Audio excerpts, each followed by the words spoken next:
Hey, everybody, come on in. This says we're live. Come on in, everybody. Welcome.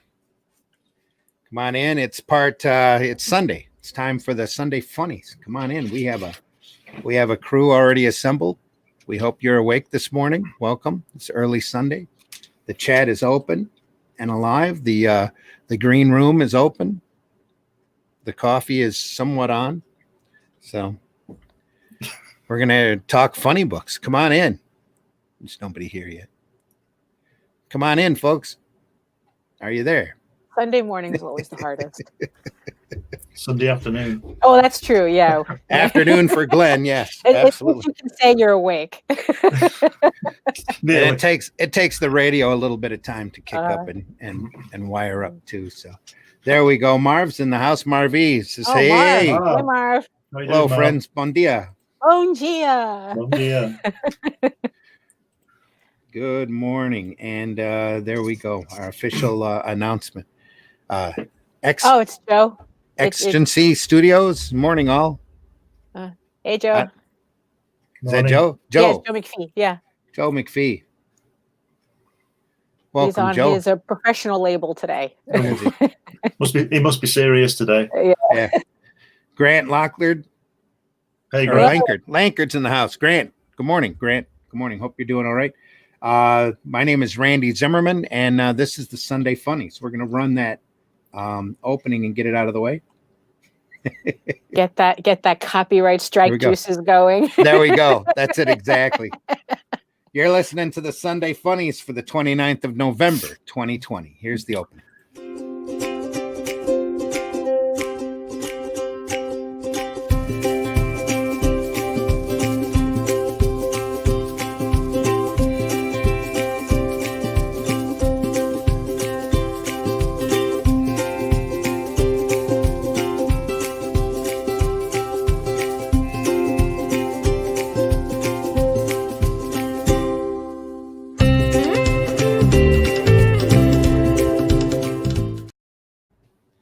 Yeah, that last book in the opening, that's the Air Pirates that we were talking about earlier. Yeah. Is that the no.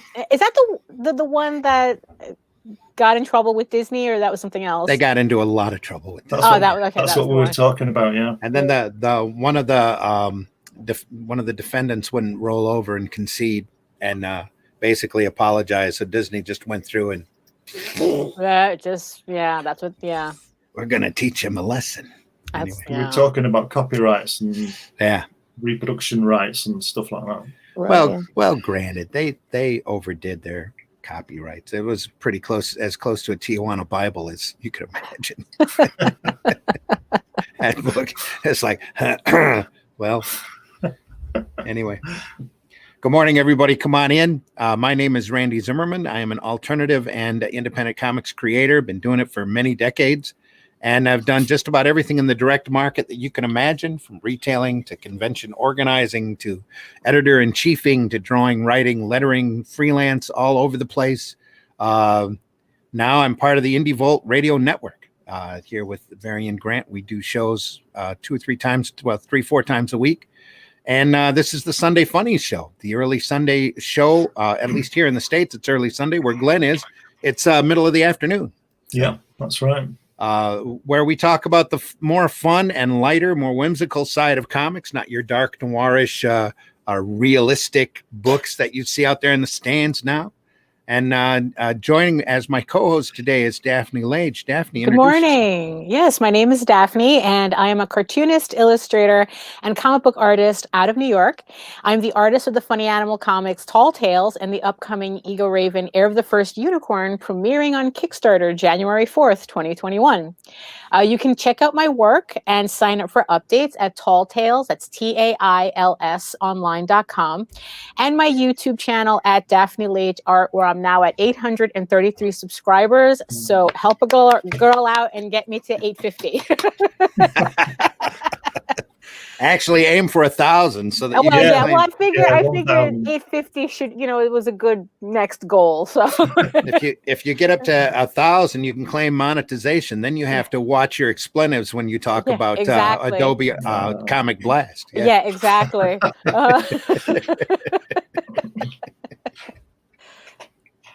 Yeah, and I never mentioned where I'm from. I'm from a small suburb of Flint. I'm about 2 miles south of the safe water line. Oh, Wow.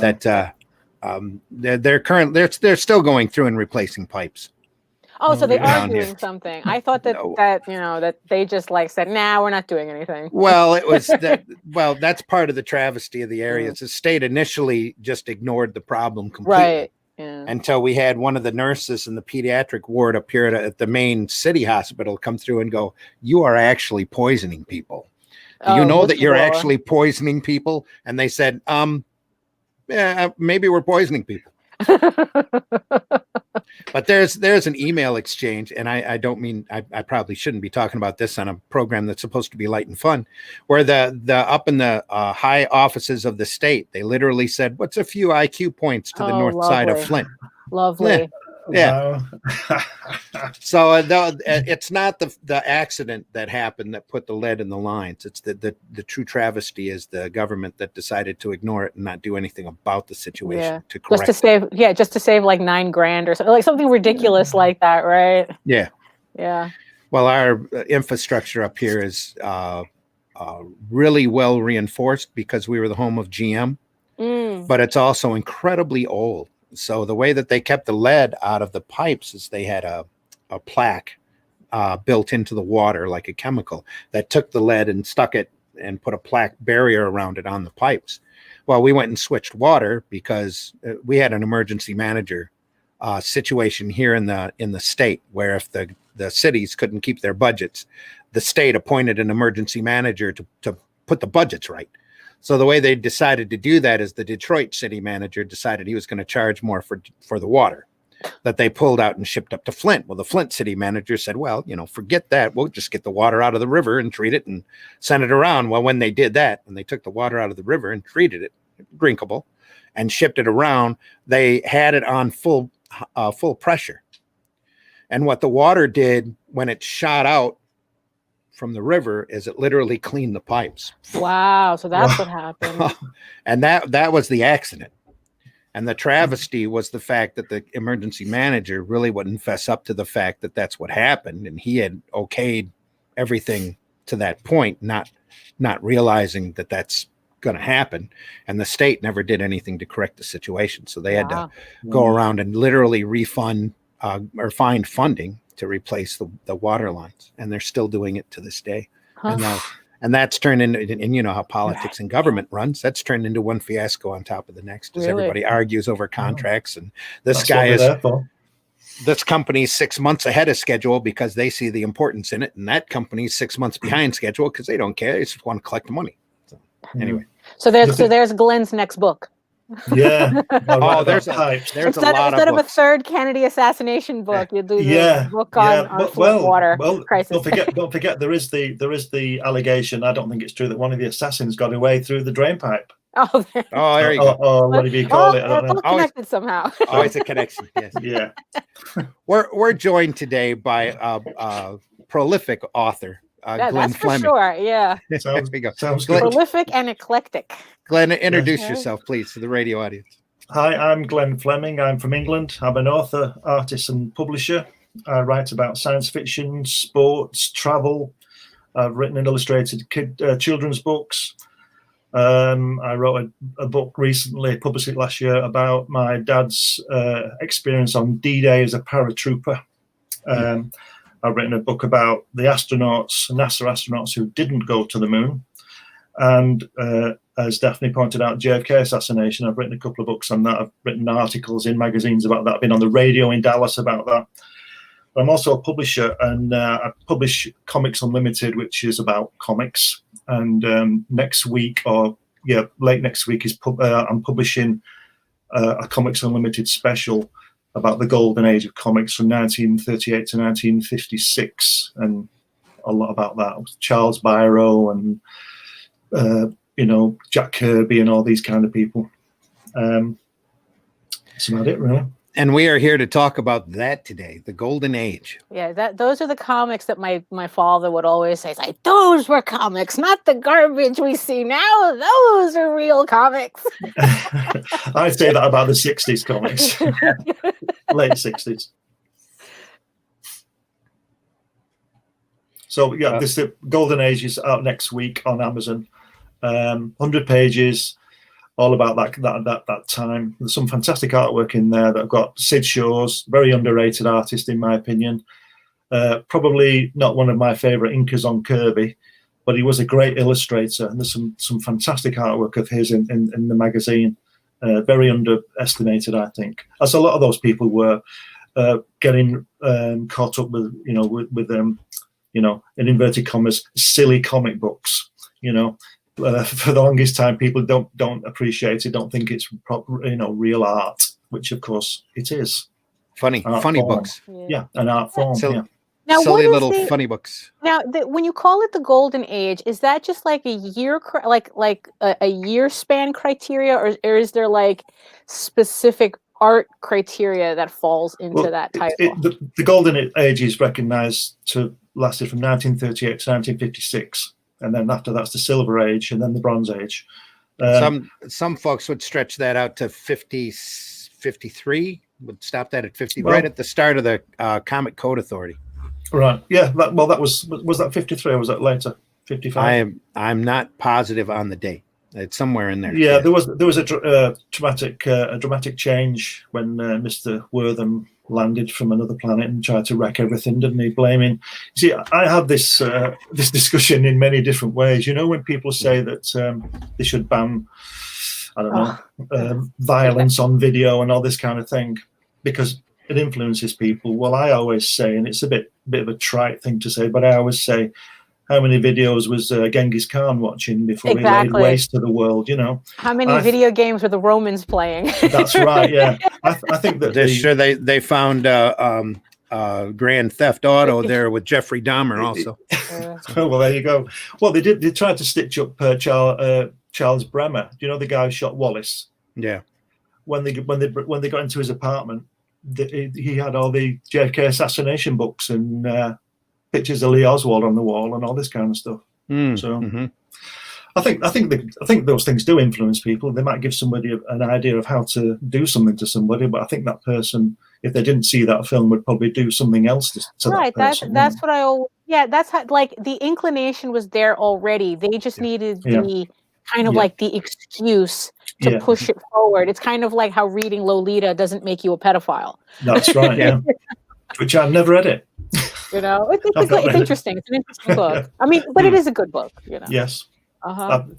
It's like, what did they do that with Chapman? But I was just thinking that too. Yeah, it's Catcher in the Rye. Right. Nobody banned Catcher in the Rye, saying that even though he was saying that's what influenced him to kill Lenin, but I guess it depends on what agenda you're running. Of course, yeah. Yeah, but that evil rock and roll, Helter Skelter and Charles Manson. Yeah, hey, listen, exactly. I dated a girl a long time ago, 30 years ago, and she said she came round to my house and Queen were on the radio. Mm-hmm. And she said to me, "You shouldn't listen to this record." And I said, "Why not?" And she said, "Because if you play it backwards, it says, screw Jesus, kill everybody," or something. So and why is she playing records backwards? Yeah, and I said, exactly. Exactly that. I said, "That's really scary." And she said, "Yeah, it is." I said, "No, you listening to records backwards. Who does that?" Was she like DJing or something? Well, if they have those messages backwards on the record, wouldn't you get the opposite meaning then? Right. I don't know. Right. You can't apply logic to nonsense. Well, I went to many years ago in the 80s. I went to the Louvre to see the Mona Lisa, and when I got there, I don't know if you've been there, but the frescoes on the wall. As you go in, when I went, they were sort of on the left through the door down the corridor. They were on this big room, and I think one of them was by Michelangelo, and it was this huge thing covered all the wall. And the few days before I got there, the bottom corner had fallen off it, and underneath the paint had fallen off the board, and underneath the paint was a foot. It was a drawing of a foot, which clearly wasn't part of the painting, and they were all trying to read into this. Mm-hmm. What does this mean? Is this secret message? Oh my goodness. I thought, no, he started a drawing on a piece of board and didn't like it, so he just painted over it. Right. He didn't have any other piece of board to work on. That's what I'd do. Exactly. But We know, Sometimes- as artists, we know what that means. Yeah, Sometimes a funny. cigar is a cigar too. Yeah. Yeah, that's exactly. right. Yeah. Everybody's saying hello in the chat. Hello to everybody. Grant, Hello. good morning. Happy Sunday. Yeah, it's me, Joe D. McPhee. Yep. So I kept wondering why you guys weren't on yesterday because I have my days screwed up on account of the holiday. Yeah. Not- I'm all thrown off too. Not the only one, Grant. I keep Yeah. thinking today's Monday. So yeah. Yeah. Every Sarah, day's Monday. it's good morning, Sarah. Sarah, glad you're here. Welcome aboard, everybody. Joe says my YouTube is under the company name, and it was the first thing I could get to this morning. We all understand, Joe. Yeah. More coffee. Glenn Flemming, Dr. Uncanny, Editor Supreme. Yes. Thank you. There we go. You've not read it, obviously. Good morning to all. Good morning, Russ. How you doing? This is Russ Leach from a comic book Black Belt. Good He has a morning. Ross, how are you doing? Russ. great book right now on Indiegogo called Death Can Save Us. book. Yeah. Good morning, all. Morning, Russ. Everybody's saying morning, Russ. Morning, Marvin morning, says morning, Russ. morning, Russ, Sarah. Marv says, hey, Sarah. Hey, Marvy. Hey, everybody in the chat. It's like Party in the chat. Party is in it, the chat. is it what's Hey, that? Is it Mary. Little House? Is it Little House on the Prairie where they'll go? Good night, John Yeah. Boy. Good night. Right. No, it's How am I the doing?" Waltons. Oh, it's the on Waltons. the Waltons, Yeah, yeah. I was on the Waltons. Good night. Hello, John Boy. Morning, Sarah. That's John Celestri's in the house. Good morning, guys. John. Morning. John, we should probably bring you on because we're talking about the era that you were probably reading when you were a kid. So I was a little too late for the golden age, but I've been me trying too. to catch up ever since. Morning. Joshua Lyman in the house. Grant's got problems. It's Sunday going on midnight here in Seoul. Good Oh, morning. Wow. Or Wow, good Josh. evening. You're Good evening, You're in the Josh. future. You're in the future. You're Well, in the technically, future. Glenn's in the future too. I'm in the future, yeah. 5 Thanks. hours. Thanks for listening in, Josh. Always happy to have you. I'm Oh, we just had that. I'm not going to tell you what happens at noon, Daphne. Oh no! And talk Lunch, about maybe. I hope. talk about somebody who's never read a Golden Age comic in his life. Here's Varian. Here he comes. Hey, Varian. He's like, I've been up. I don't read anything on newsprint. It's Pooey. Oh no! But newsprint was the best. You could put the Play-Doh on it. What is that? The silly putty. You That was could- the ink. Yeah, put the silly putty on it and pull up your own image and Yeah. stretch it all over the place. You missed Listen, out. I used to do that on the newspaper. I get silly putty and go on the newspaper and pull up comics and say, look, I got Dennis the Menace on here. Then I found out it works on any magazine, which is cool. Mm-hmm. Yeah. I got in trouble at school for doing that. I used to draw the Hulk and Spider-Man heads on people's hands in biro and charge a penny, And I made Delinquent. I made a making fortune. tattoos. I actually got told off by the teacher not to do it because I was making not a lot of money doing it. Yeah, There you go, they always get a little uptight about that in-school entrepreneurship. I think it should be rewarded. I think I shouldn't be given a medal. Yeah. That's not what everybody else is doing, though. So you have to conform. See, the thing it didn't take me long to work out was that when people went home, they washed their hands and they needed a new one the next day. Oh, And you could always tell the people who didn't wash their hands because they had Spider-Man on their hand all week. So, they should have been getting in trouble, shouldn't they? There you go. Yep. Go wash your hands. Yeah. It was rough. I did that. I had a little bit of entrepreneur. I'll tell you guys when I come back. I'll be right back. there you Sure. There he goes. I'm gonna kick him. There we go. go. So, another question about the I Oh, guess now like he's- the gold Now he's back. criteria. Randy, you're not public, by the way. I'm sorry. Oh yeah, I'm sure. Yeah, I keep forgetting. Just like Is I guess it like okay, so Golden Age is a specific time period, but the Yeah. same artist, because you mentioned Kirby, so the same artist could actually overlap Yeah, a lot those of them. time Yeah, periods. Oh, most right? of them did. Yeah. most of them did. Yeah, the Buscema, Sid Shaw's, Bill Everett, all those people were from the Golden Age, and they all came into the silver, and some beyond that too, into the bronze. Mhm. So Okay.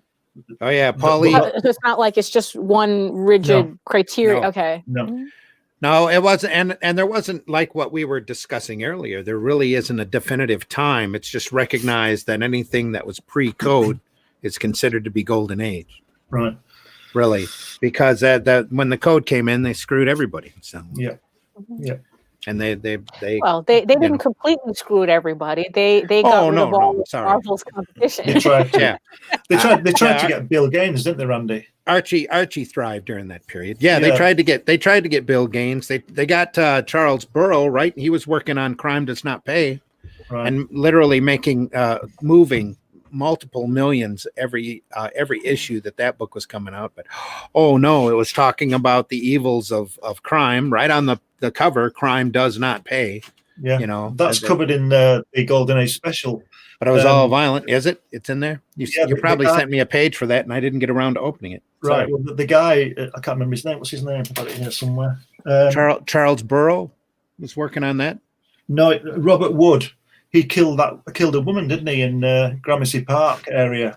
Okay. About around 1958, he was the artist and writer on that, on one of the strips in that, and he was he? Yeah. Wait. Wow. I think he killed himself as well. He murdered a woman. Yeah. He was awful. It wasn't his wife. He was with this woman. I don't know whether she was a prostitute or not, but he was with this woman, and I think he beat her up or something, and well, he did something to her. She ended up dying, and he went to jail. That was Robert Wood, not Wally Wood. Yeah, right. Robert Wood. Yeah. Robert Wood. Wally Wood had his own set of problems. He did. Yeah. I'm afraid he did. Yeah. Shame. I watched Revisionist History last night, so it was great. Which revisionist? That Kevin Smith History of Comics? No, the Marvel 616. Oh yeah. Second episode, I'm like, what am I? I turned it off. The way they explain the comics code and what happened, a neat little bow. Oh, I'm gonna have to go back and watch that because it's got to be a mess. Yeah, the second episode. Yeah, because it's like, you see this politician came in and he did us a favor and killed all our competition, so we were able to thrive. Is that what it says? Well, they were like, it's funny. I read a post from somebody who went to Angoulême, and they did, I guess, like a history of the comics code, and that's what they said in their exhibit. Wow. That in the end it was Marvel benefited so much that they actually, like, I don't know if this is true, but they thanked the authority. They thanked it for clearing out the road for them. Well, no, that's not how that worked at all. However, like I said, I'm reading someone's post, so I don't know like how much they're adding into it. Right. So, wow. But they said that that's how the code was explained. That it was that Marvel benefited so much from it. That's insane. Yeah. The 616 episode says that, they said that Marvel owned its own distributor, so they were able to stay afloat while other distributors or other comic publishers went away. Especially those. And again, that's wrong. Oh, it gets better. It gets better. It gets better. Then they say, Marvel. So after that, Marvel decided, hey, listen. Since we only have so much space, and by the way, the comics closing up was hurting the newsstands. The newsstands had nothing else to sell but comics. So I don't know if that's true or not. I don't know if that's true. But they said that Marvel then began to focus on what they felt was their core brand or their core what comics could sell to keep them afloat, and they began to focus on the demographic of young men, and that's why. You've seen all of the female comics, Miss Fury, the Millie the Model start to go away because Marvel decided to focus on that. And I'm like, that's not what happened, ladies. But I can't say that because if I say that, then I'm a sexist. Was this was a group of girls blaming toxic masculinity for the current direction of comics? Not really. They're blaming the history. Wow, that is so horribly wrong. Yeah. Well, because Marvel has they have their own timeline to push, and the average person, they don't know.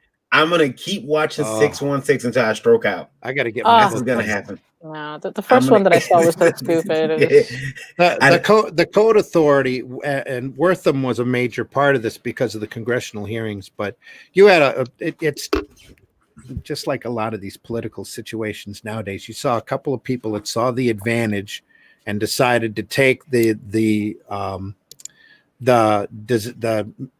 mishap and turn it into their opportunity. Mhm. So That was when their black swan moment. yeah, when they cut back to the spiral rack, they narrowed everything down through a funnel, which was the Comic Code Authority to approve what could or could not go on the spiral rack. They weren't telling people what they could or couldn't print. They were telling people what was going to get on that rack, and that was basically the same thing.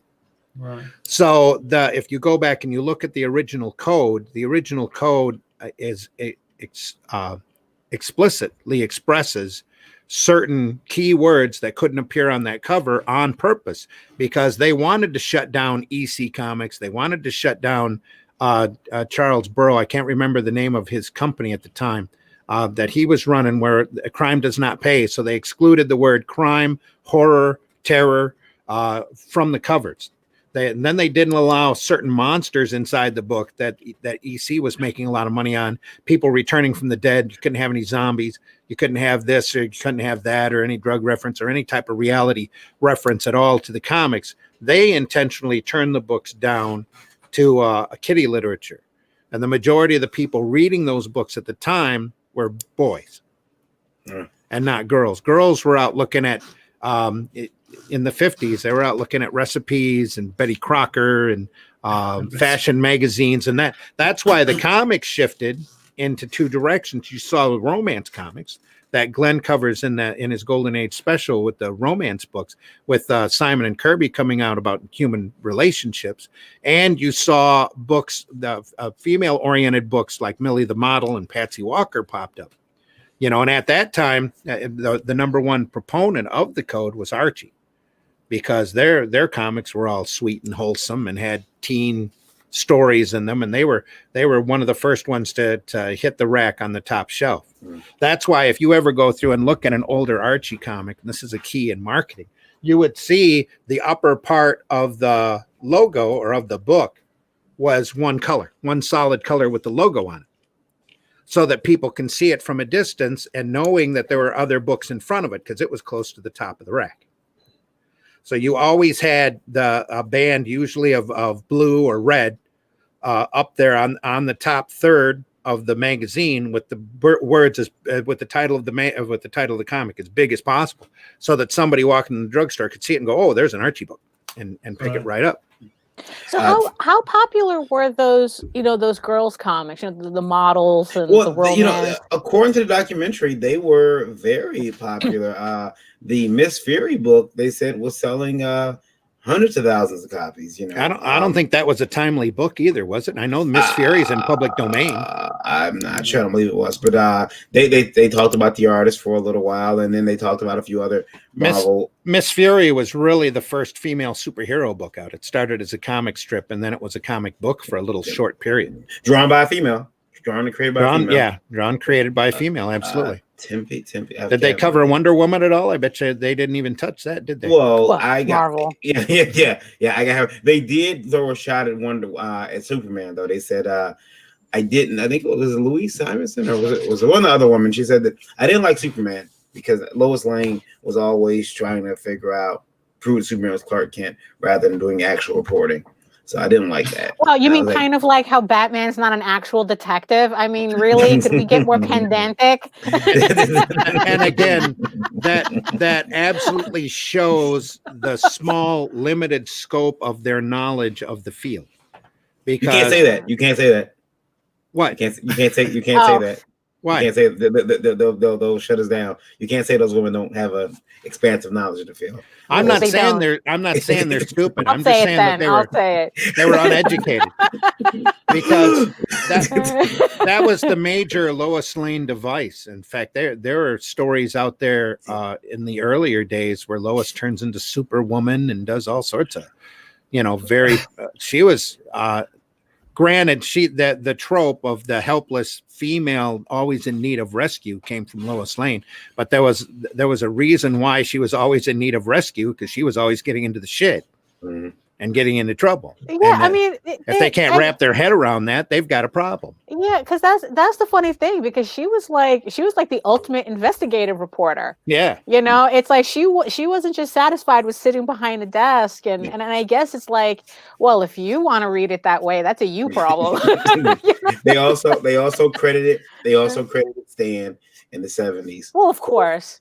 Really wanted to I'd say something a little rude, but okay. We're a more Sunday morning show. I'm writing a book. I wonder if Lois Lane was based on Dorothy Kilgallen. Yes. She was and Varian has no idea who that is. Right, That's probably the first time he's ever heard the name. My mother's name is Dorothy. There you go. She was probably named after Dorothy Kilgallen. If not that Dorothy, audience, then Dorothy from The Wizard of Oz. Wow. So for the benefit of the audience, mostly me, who is Dorothy Kilgallen? She was a journalist and TV personality when she ran in the 40s and 50s. And she was on What's My Line and things like that. She was really good. And I was going to say, that's how I remember. And then being on What's My Line.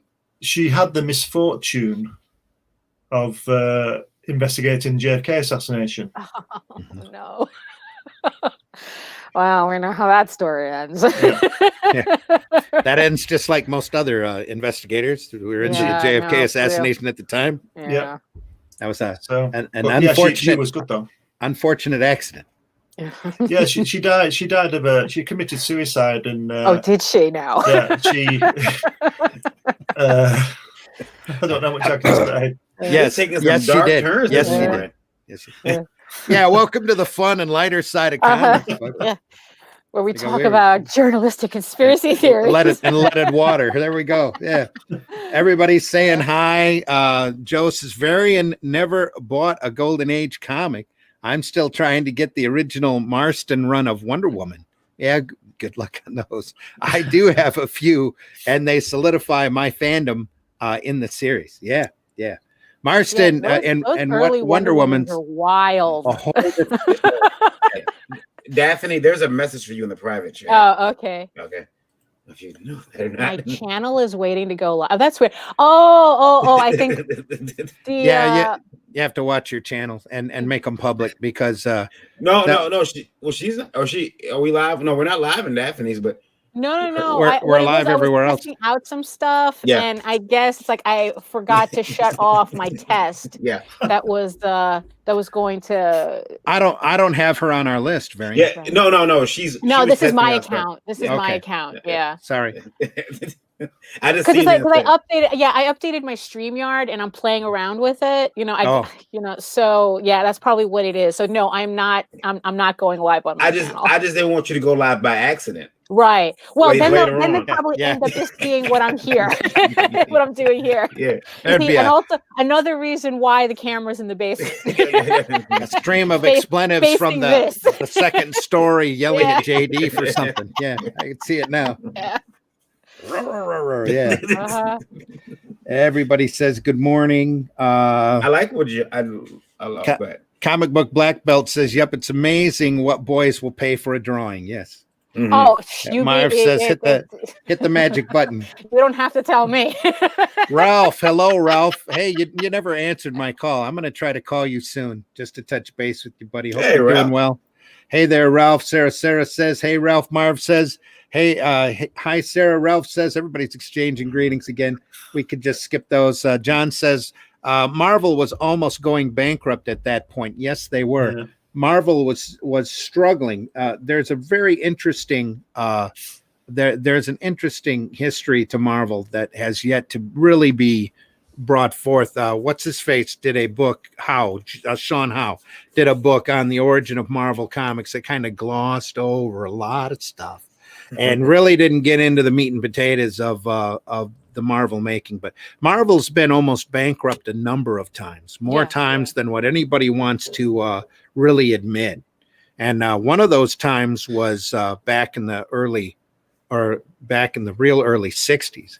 and Martin didn't know what to do, and Stan was in a room with a closet with a lot of art that he had to go through. He couldn't hire any more artists because Martin come in one day and looked at the closet. Stan kept a lot of artists with food on their table by giving them short stories, 8 pages, 7 page, 6 pages stories, in order to include into books. And he just kept doing it and paying them and kept stockpiling books. And at the time, they weren't their own distributor. They weren't their own distributor until late in the 70s before they got their own distribution arm.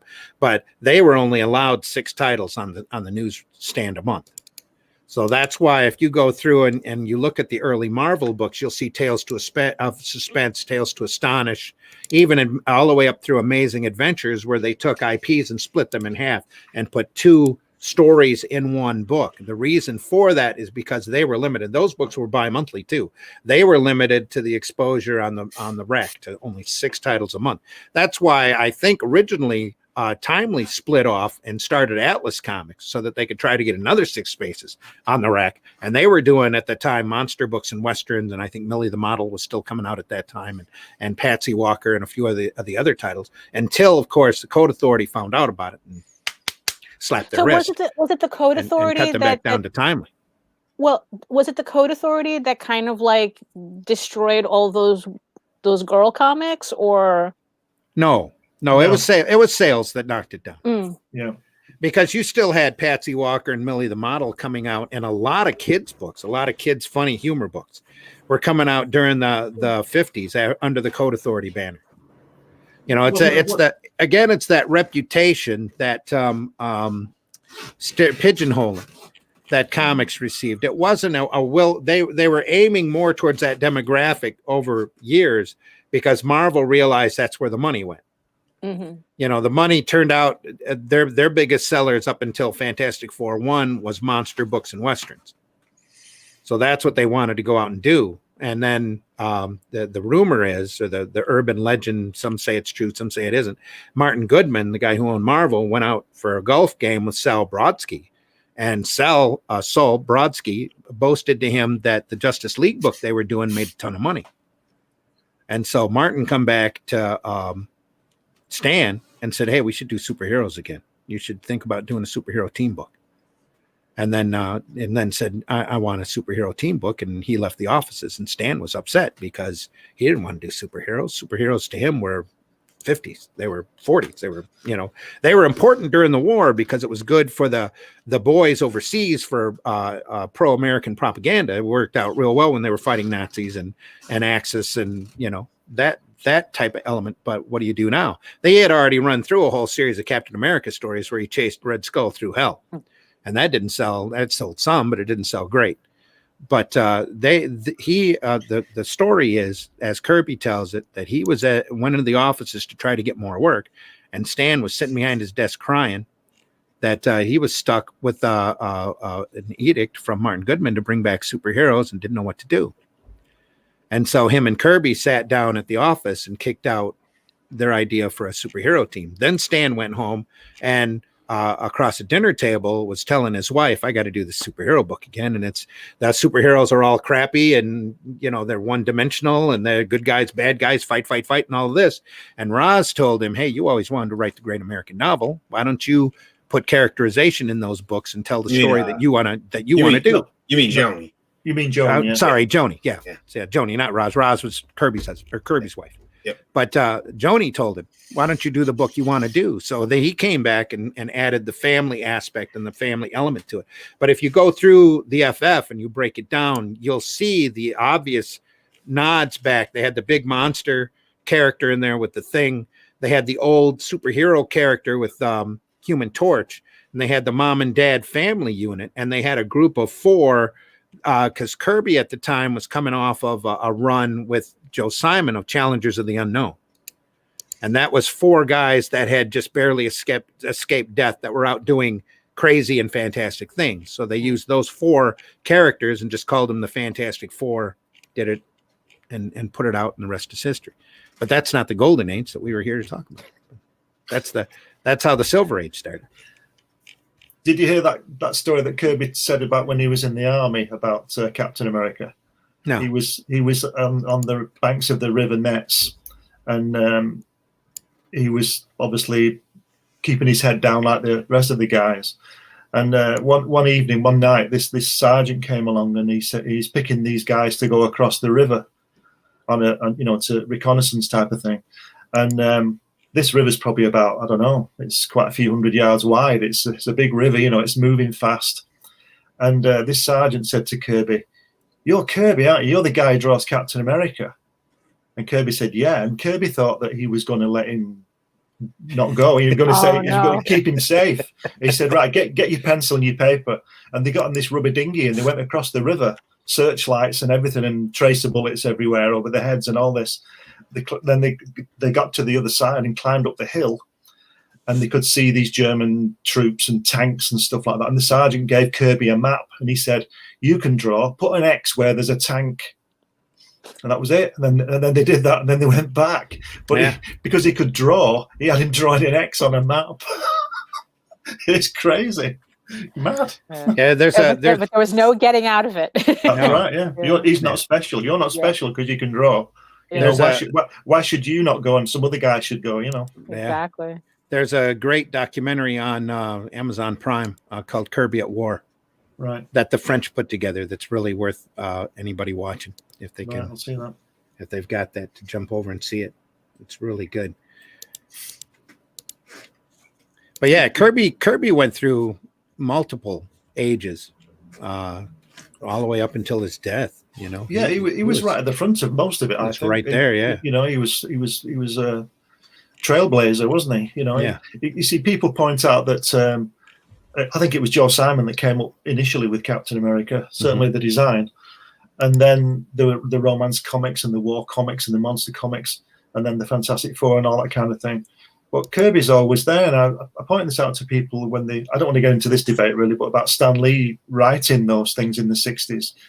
But it's obvious if you look at a timeline of both people who did what, because when Kirby did a lot of stuff before Lee was around. I mean, Lee was there, but he wasn't writing the books. Kirby was doing a lot, and then when Kirby stopped, Stan Lee stopped as well. To me, it's obvious who was doing what. When Kirby left Marvel, Stan Lee stopped.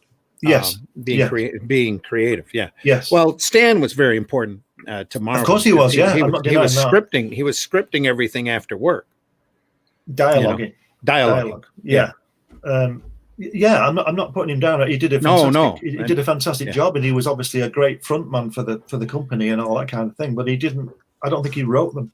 But Stan's first mark in comics, and I'm going through this now, and the area that I'm covering is when Joe Simon got the job of being editor at Timely back in the early 40s. Yeah. Goodman hired him to be an editor because he had edited other magazine stuff and knew what to do. He brought Kirby on as his art director. Yeah. And they created Captain America. Captain America sells 1 million.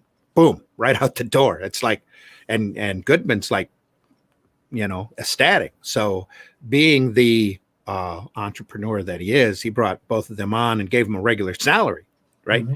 He paid Simon $75 a week to be editor at Timely. He paid Kirby $55. That Simon convinced him to pay Kirby $55 a week to be art director.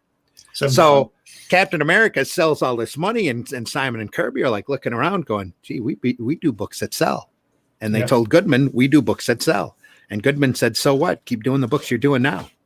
So they went and started shopping themselves around as a studio, because at the time, a big thing was packaging comics. Eisner had done Eisner Iger Studios, where they were packaging entire books for Quality Comics and creating IPs and doing all this stuff for them. And then Carl Burgos had come over to Timely with Funnies Incorporated. That's how he found Simon. Simon had been working with Funnies Incorporated, and Goodman kind of hired him right out from underneath Funnies Incorporated to work for Timely as their editor. And then he brought Kirby in. They did Captain America, and then Goodman kept shooting down all their ideas. So they started their own independent studio and started doing stuff on the sly. Well, one of they had a kid, a snotty-nosed kid that they hired to be their fetch it.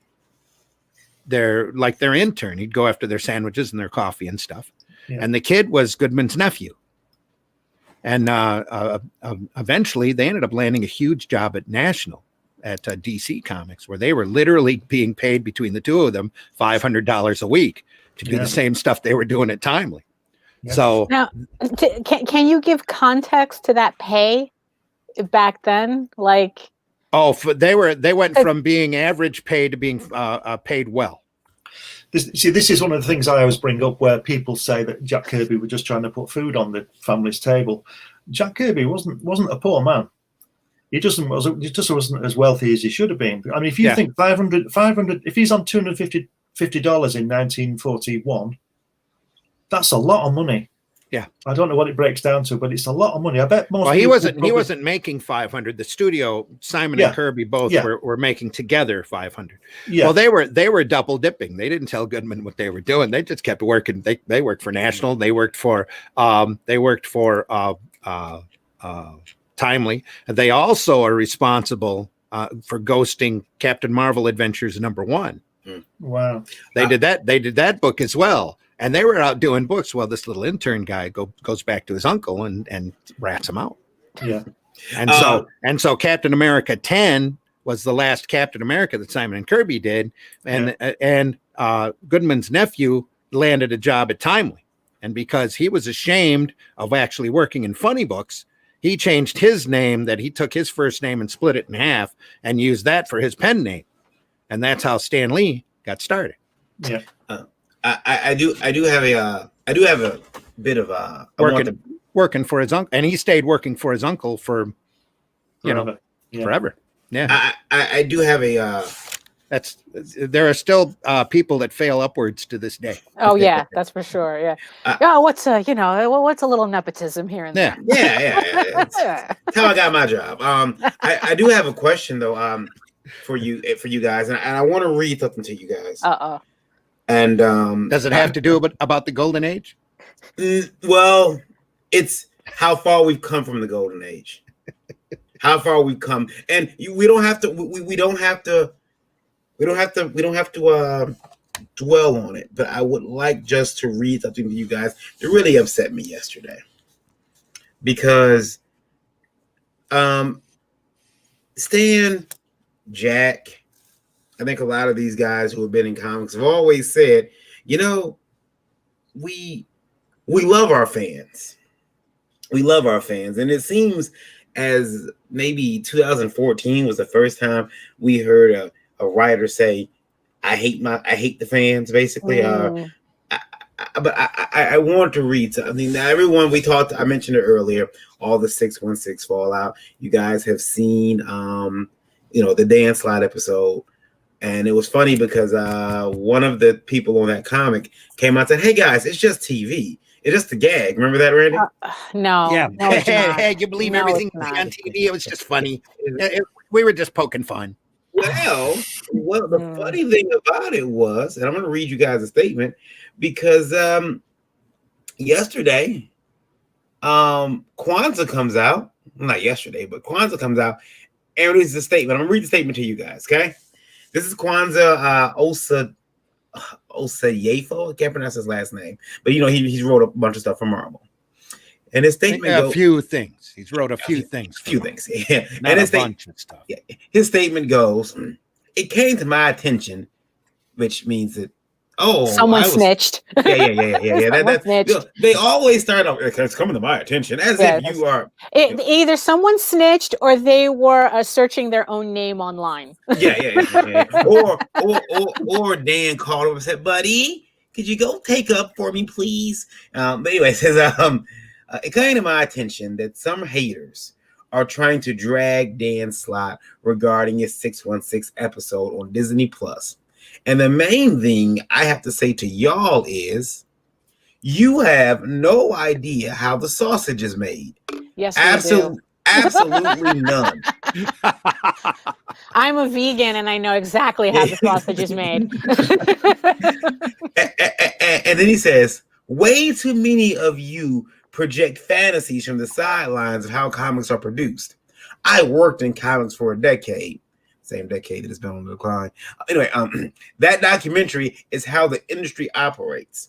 Creators are either burning the midnight oil to make a deadline or late AF because of a myriad of things. We back each other up.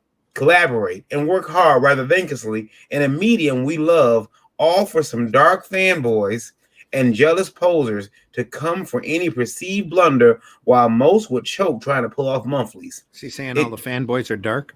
Yeah, I was looking at my complexion. I was a little upset about that. I'm about to contact him because I don't appreciate that. I am a honey brown. I don't know what you're talking about.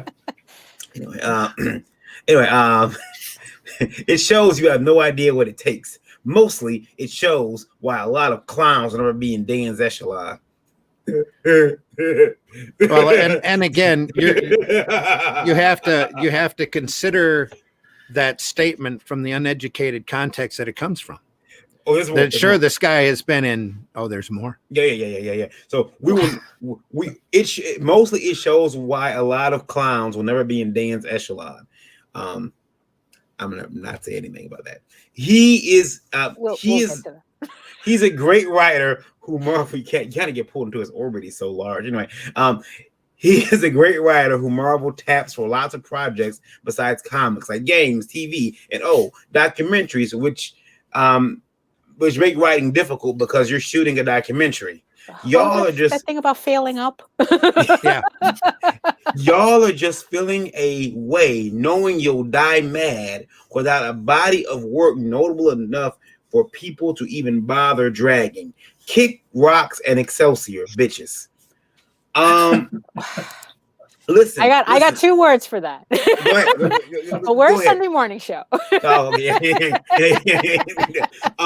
First of all, I want to say something. That's not me defending. Like, if someone came after Glenn, Randy, Daphne, I would defend you guys a lot more eloquently than that. That sounds like a guy defending his girlfriend. Well, this is also something that we should be discussing on Tuesday and not on Sunday, where we're supposed to be talking about the Golden Age and not the Dark Ages. Well, I want to bring it up because I felt like it shows how far we've come. Because I brought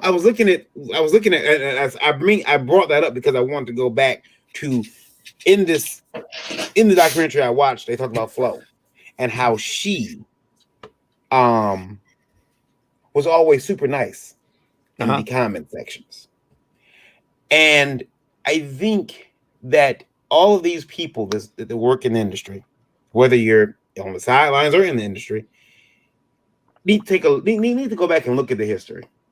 They need to, and not get lost in the who did what, but the how it was done. Mm-hmm. There was Stanley never called anybody a bitch in the letter columns to my knowledge. No, there's a famous Stan Lee letter that gets floated around about like how he answered pretty much a troll. Mm-hmm.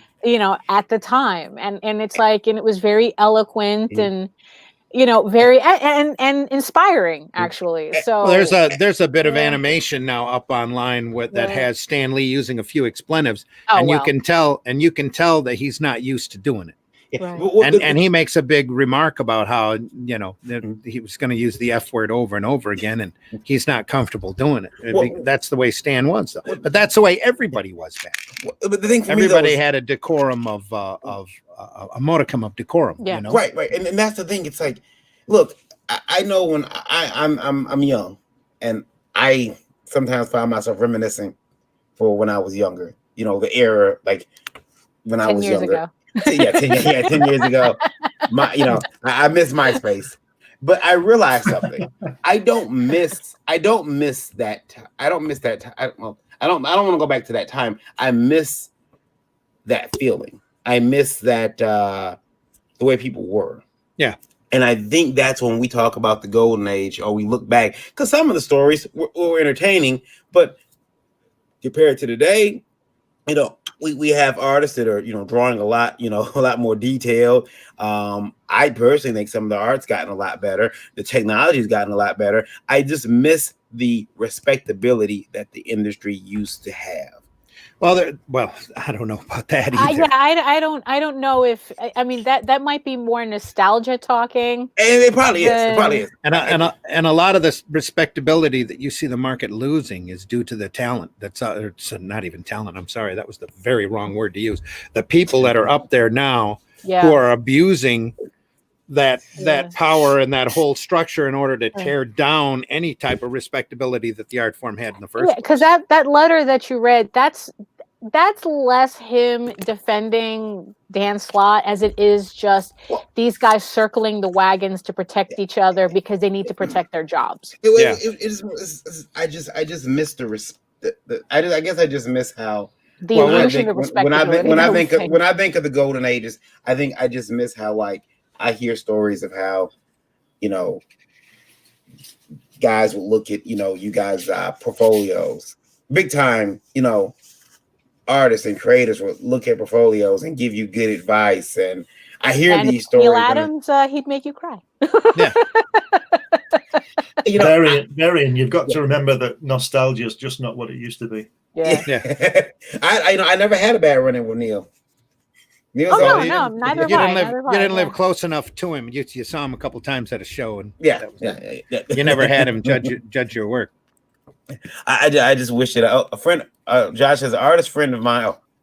Artist friend of mine has a copy of Seduction of the Innocent and has purposely gotten as many gold and silver writers and artists to draw obscene situations throughout the pages. Yeah. Well, they were, you know, it's like, that's easy to do. That was a treat to browse. I bet it was. Yeah.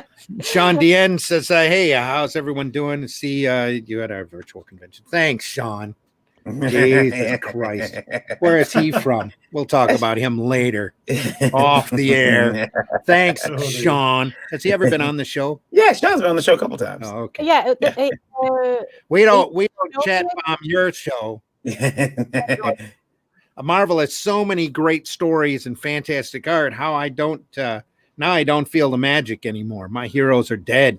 The respect for the characters is gone, and the writing doesn't match the art.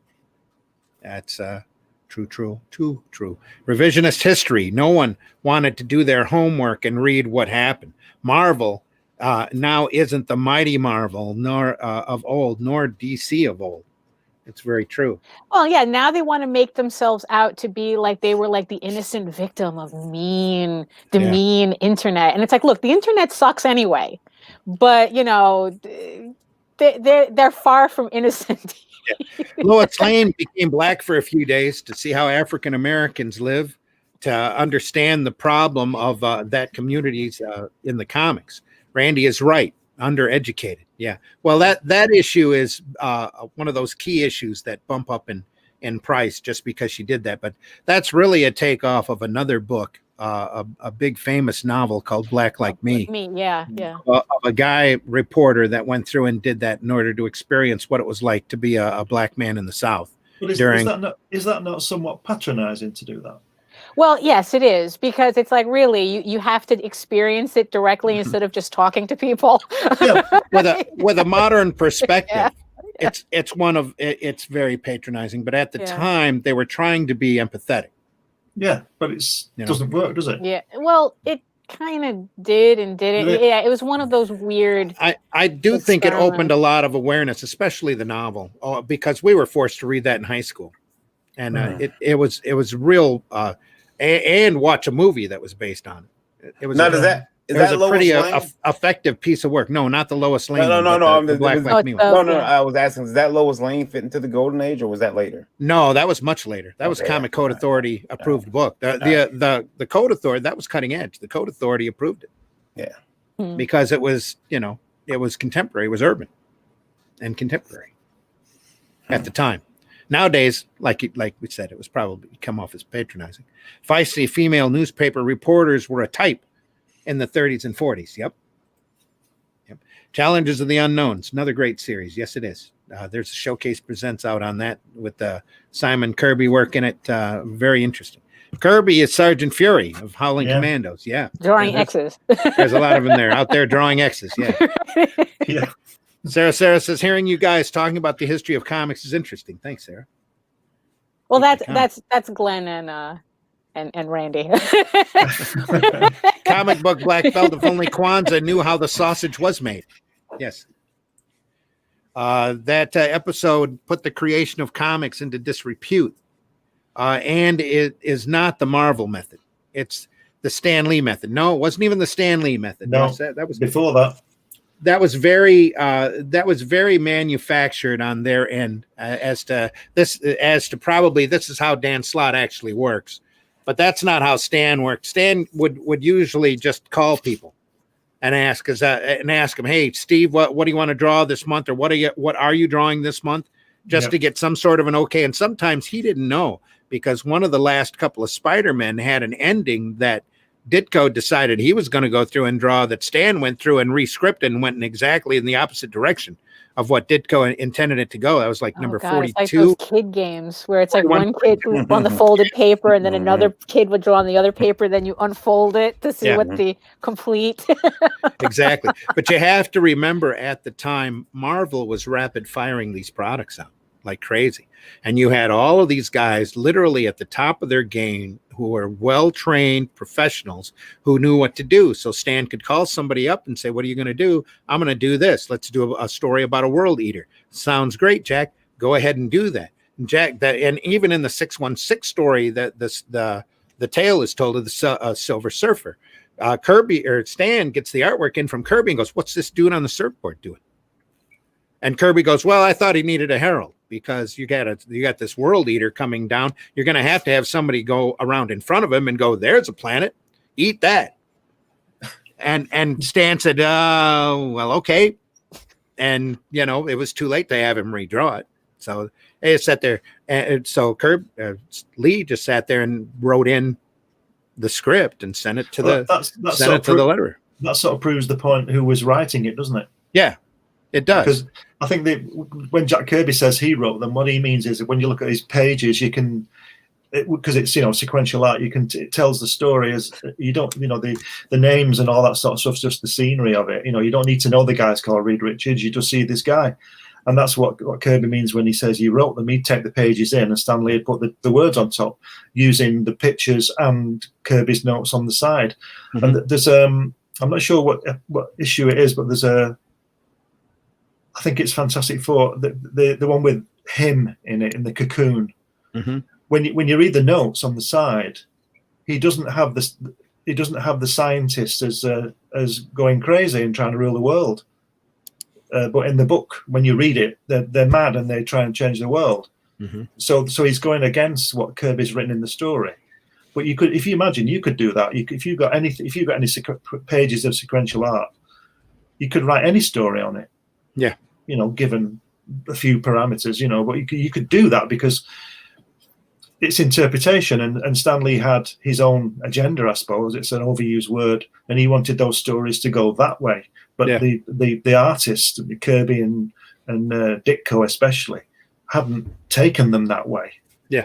That's one of the reasons why Ditko left, wasn't it? Because Stan Lee was I don't think he even spoke to Stan Lee, did he? But it was to do with the plot. Yeah, for quite a few years, the two of them didn't even speak to one another. He just did the book and sent it in. Yeah, and he didn't like the fact that it said written by Stan Lee. Yeah, that's why he got a plotter's credit. Yeah. Well, eventually he started getting more credit there towards the end of his tenure. But what really kicked Ditko over the edge was the 1964 Spider-Man cartoon, when he didn't get any royalties from it. They were using characters that he had designed and created. Yeah. And had put in there in the book, the lizard and scorpion, those kind of characters were all the animal based characters were all coming out of Ditko. Yeah, and I mean, in my collection, I've got a few because I always look out for them when I go to Europe. I've got some in French and Portuguese reprints of Fantastic Four, and I don't think the artist got royalties on those. No. They should do. I'd be surprised.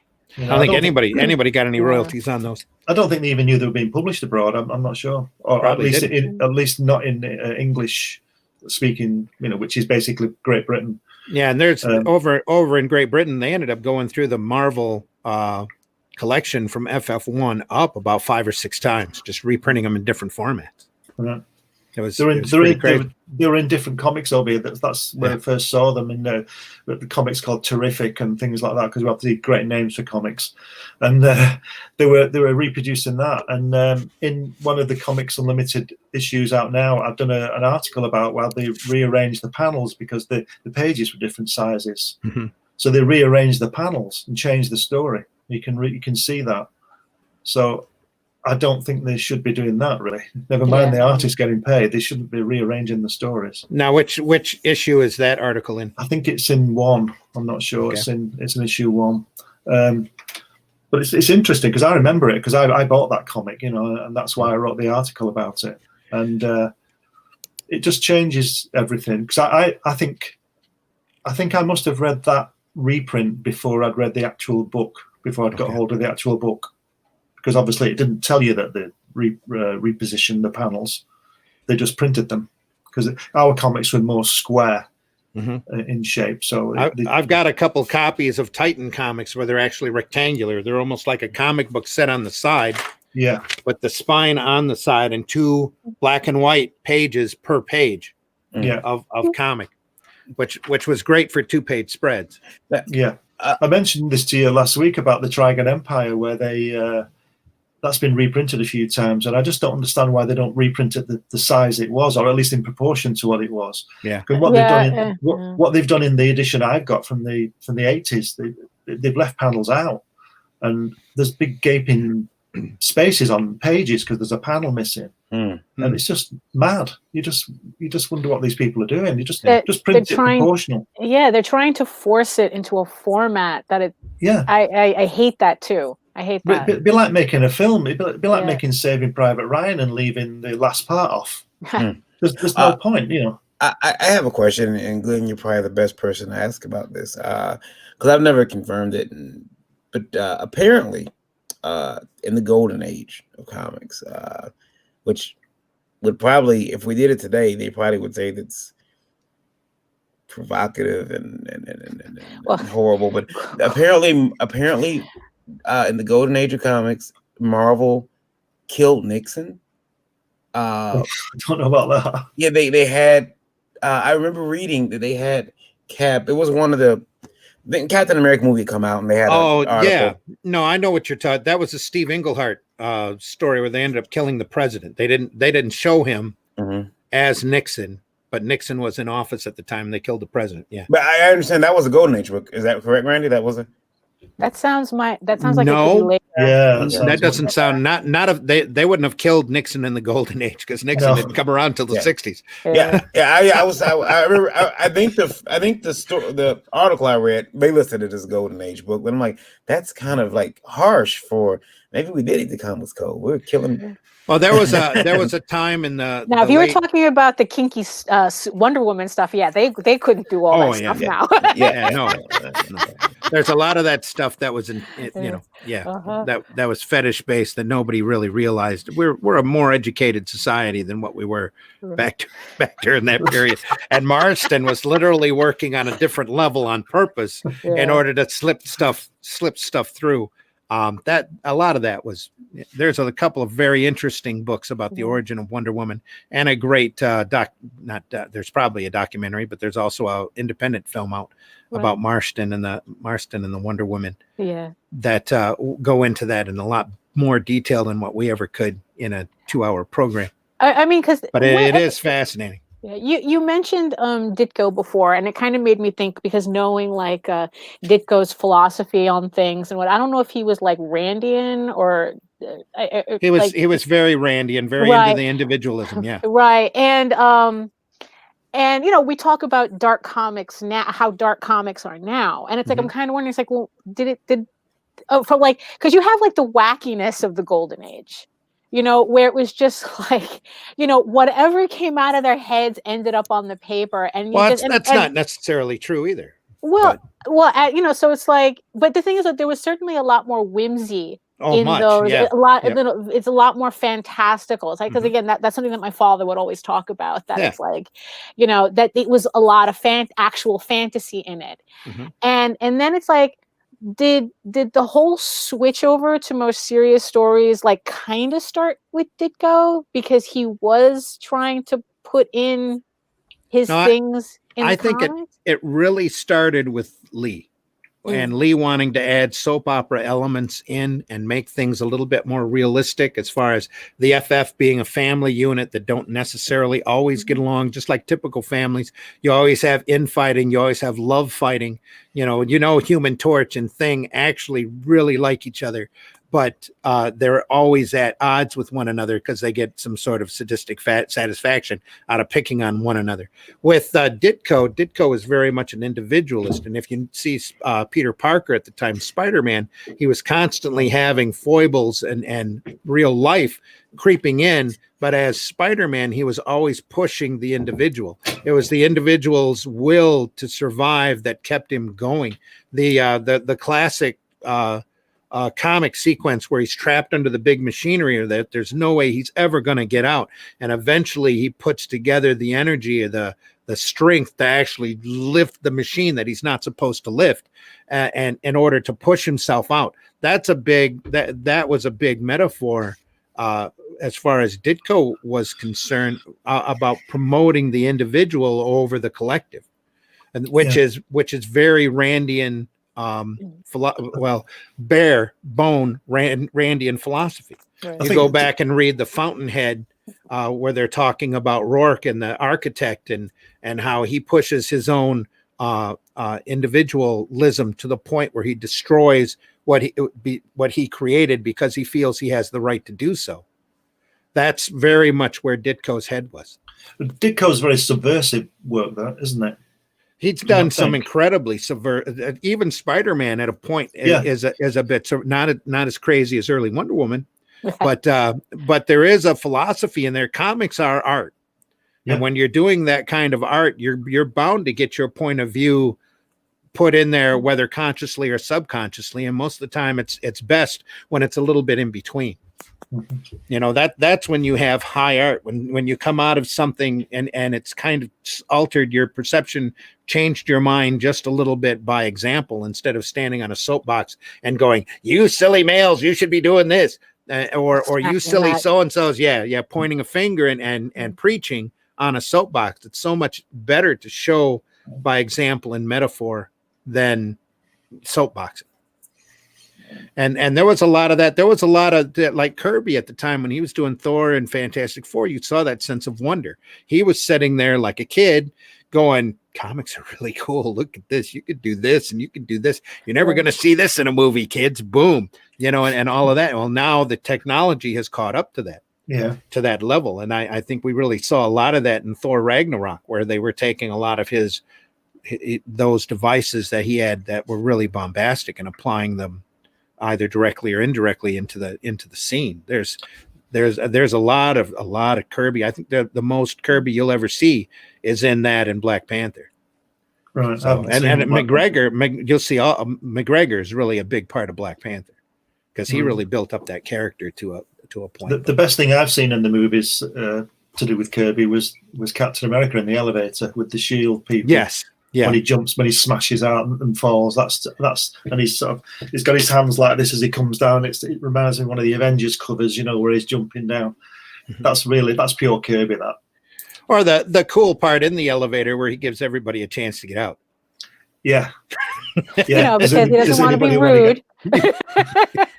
You guys can get out now if you want. And I don't know who visually came up with the idea of him stomping on the shield and catching it, but that was amazing. That was I have to admit though, it's like I'm not a fan of superheroes in general. It's not. It totally is not my thing. But boy, was that a hot moment. Yeah. That's very classic, though. If you go back and they changed the shield from being a 3-pointed shield to a circular shield. I believe that was Kirby's device in order for him to be able to throw it. Right. So that he wasn't just hiding behind it all the time. He was using the power of America and throwing. It was the character was always propaganda. You were saying about the Wonder Woman stuff being a bit dodgy, as we would call it. Yes. Well. That early Captain America stuff, the book, he gets tied up a lot, doesn't he, in this kind of thing? All those books, they all got tied up a lot. I've got... That wasn't just Captain America, all the characters did. I've got in my collection the most amazing thing. I don't know whether you know about this. It was a box set that was released in the mid-'80s of the Golden Age Cap. It's Joe Simon Kirby Cap.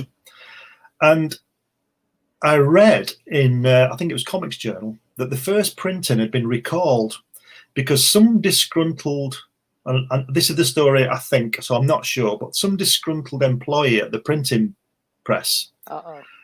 had drawn something on the yellow plate Okay. with Bucky's. He's tied down and he's exposed. Okay. And it was anyway. I've got that one. I've got that one. That edition, and it is there. And you think, oh my god! And, but so I don't know what it. I don't know how many were recalled that were sold, but I've got one.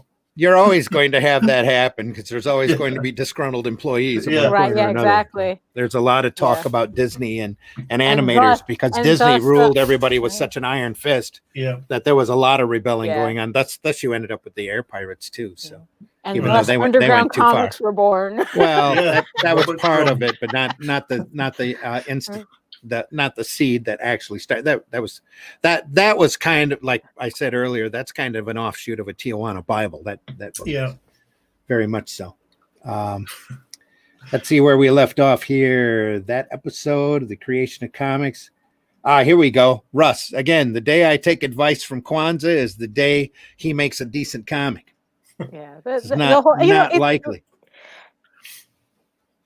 It doesn't matter if the documentary wasn't fun. It was for normies, and it made the industry look bad. That's very true. You say it's funny because at the beginning of the show we were talking about, seduction of the innocent and comics were corrupting people, and how many video games did the Romans, or Genghis Khan played. But at the same time, it's like we also can't ignore the fact that media does influence, and this is exactly what's happening here, where it's like they're trying to change the history so that the average person I guess like follows whatever timeline they want to pretend they're on, as opposed to people like us who it's like we lived through that, we saw you. That's the footnote of 2020, isn't it?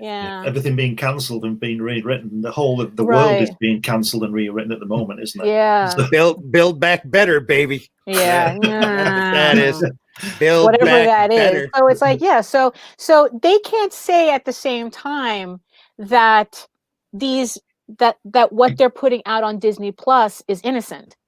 They know what they're doing. It's Disney. They're a media conglomerate. They pay billions of dollars in R&D to literally influence people. Actually, and this is just another way of doing it. That's true, but actually, right now, what the Marvel section of Disney Plus is doing is really called filler. Yeah, well, they're just stalling until the real stuff gets done and out of post production, so that they can bring it in. In the meantime, you got a couple of yahoos up there again, just like at the Marvel publishing offices, trying to take advantage of the situation in order to propagate their viewpoint or their propaganda or their politics or whatever, in order to make things look, oh, hey, Marvel's peachy.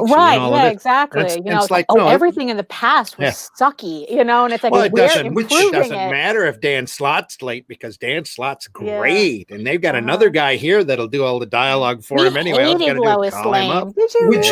Which Disney film has been pulled because of somebing somebody didn't Song of the South. It hasn't made it out of the archives in about 15, 20 years. Yeah, and it's not. They've also banned. Well, it's not that it's been Gone with banned. the Wind. It's Gone with just the Wind. that. Gone with the Wind. That's Turner. That's another company, and that was banned. That was banned temporarily, but you can't shut that kind of a movie down. Because of its importance, not just to history, but to cinematic history. And they've also pulled it won't go away. That's back up on streaming again. Haven't they also pulled To Kill a Mockingbird as well? Yeah, they tried to do that. People are bugging. Again. It's the same thing with banned books. It's like people are bugging. It's like, To Kill a Mockingbird, they go, it's like, this is a banned book because it talks about racism and makes people uncomfortable. It's like, hello, it's supposed to do that. Yeah. So it's Tom Sawyer, Huck Finn, and Uncle Tom's Cabin. I mean, it's like, it's a way of changing history by erasing it as opposed to confronting it and understanding it's not the context of it in the timeline. It's not like the Bible putting it in context. Or unsettles people, is it? Well, even the Bible's been written and rewritten over the years. From the beginning. That's what I'm saying. Everybody and their brothers got a different version of it. And if you go by the original version, if you go by the version that they found in the Dead Sea Scrolls, which predates everybody else's revisions, there's a book written by what's his face? Not Lazarus. The betrayer. Judas. Judas. There's a book that's of a Judas, story. Yeah. and there's a book of Mary. Mary in there. Right, There's, Mary Magdalene. Yeah. And it completely turns our perception of the Bible on its ear. It's not canon yet. Well, they say it's not canon, but that's they found it back there in those jars as an earlier version of the Bible before the current one. Does Mary Magdalene's part start with the heading "The Day I Married Jesus"? No, but it gets around there. Yeah. Right. Because there's the idea that Mary Magdalene was a disciple. And what happened was that the other apostles got jealous of her because Jesus there's liked a lot her of a lot. there's a lot of religious theory in a lot of different directions. So that's we don't know if that's fanfic or not. I could say something here, but I won't. Right? Yeah. Thank you. Wait, what? Maybe this is how corporations make comics and not true creators who are in the trenches with the IP that said corporations would not bat an eye because it's not doing 25,000 units a month. Yeah. Well, if you want to look at it like that, yeah. Back when Captain America came out, it came out an entire year before Pearl Harbor happened, and it had Cap smashing Hitler in the jaw. Yeah, that was really controversial back then. Yeah. Because I'll tell you something. But it still sold the heck out of it, and it made Simon and Kirby's careers. Yeah. So. Something I've only just found out, really, which was interesting about the original Captain Marvel. That was selling 1.5 million books a month. Mm-hmm. So they made it a bi-weekly. Yeah. Bi-weekly. Two issues a week. And it didn't dent the sales. No. It just kept selling. They must have made an absolute fortune. Well, that's why if you look at the early Captain Marvels and you look at C.C. Beck's materials, C.C. knew right off the bat that what the market was that he was coming into, did his research, got an education, and decided to strip his art style down to bare bones, very solid lines so that all of that color could come through. Plus, it was easy to do. Plus, it was easy to imitate. So when Pete Costanza, I believe, came in, and Schaffenberger came in after him, they were really... It was easy for them to get close to that style. They had a house style for Captain Marvel. You look at the other stuff coming out of Fawcett at the time, and it doesn't have that. It's got a much more gritty, realistic look. Even Captain Marvel Jr., that had the great Mac Raboy on it, was nothing like Beck's material.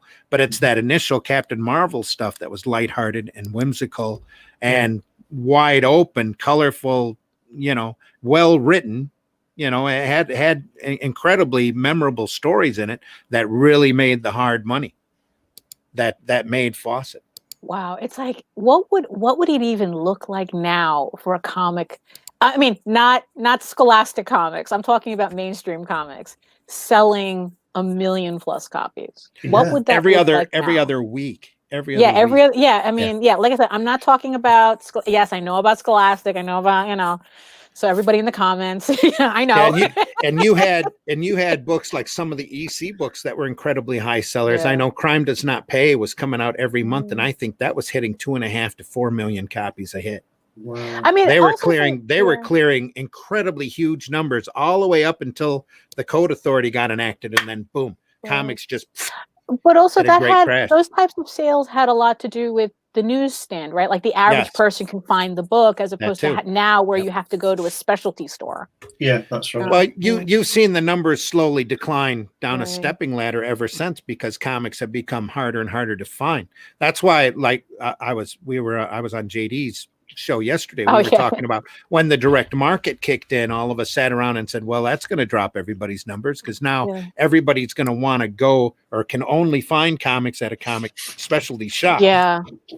Instead of walking through their drugstore and picking up a book off of the spiral rack, which is what everybody normally did, or off of the magazine rack that they I mean, it's like I kind of have like a weird duality with that, because it's like because I found my first Rocket Raccoon at a supermarket, and I always wondered, like, if I never found that book, would I have ever really gotten into this, right? But at the same time, there were books I probably never could have found in that supermarket that I found at Forbidden Planet.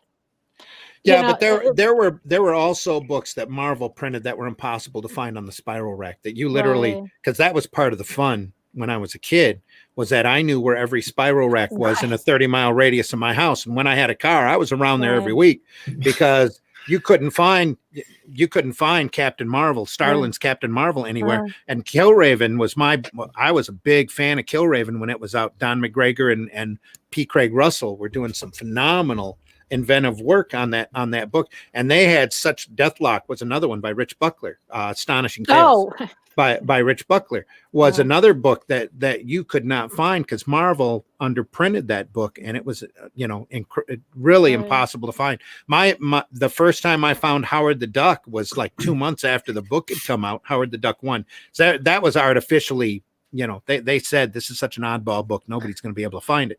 But I found a copy 2 months after the book was out, when I was way up in the Upper Peninsula on vacation with the family, and hit a little convenience store, and it was down at the back of the bottom rung of one of the racks. And it was like you see it in the movies where you have that precious item suddenly glow as you pull it up from the back. One, holy crap, that's a Howard the Duck #1. Oh, that's awesome. Well, the search was part of the fun. That's for sure. Part of the quest. Yeah. Heck yeah. It's like, because now you just fill out a list and hand it to your retailer, and they pull it for you if they feel it's good enough for them to order. Right. Yeah. Yeah. Well, that was that was the catch too. Or you buy off of a crowdfunding. You buy into a crowdfunding site and hope the guy actually delivers, or the people, I should say, actually deliver. We were talking about the sales. Mm-hmm. $1 million a month wasn't uncommon, and that's in the sort of mid to late 40s and into the 50s. Do you think, or how much do you think television knocked it on the head as well? I think that was some of it, because television was so accessible. Yeah. I don't think people read these days. I think it's quite ironic. I think that you've got the internet where you can just about get anything you ever wanted to get. Yeah, and people still don't know what they want. Don't read. Well, I think people are reading more than ever. They're just reading a lot of minutia. Yeah, they're out there reading their Facebook page and their Twitter page as opposed to picking up an actual book. Well, that's not reading, is it? Really? No, it's still letter what's funny? It's like if video games did have an influence, and on top of it, internet, it's that. Where it's like once video games came in, and all of a sudden kids stopped playing outside and searching comic book stores and stuff. Yeah. And then with the internet, people, it's like, I mean, I don't think that the physical book is dead, but people are not reading the way they used to. No.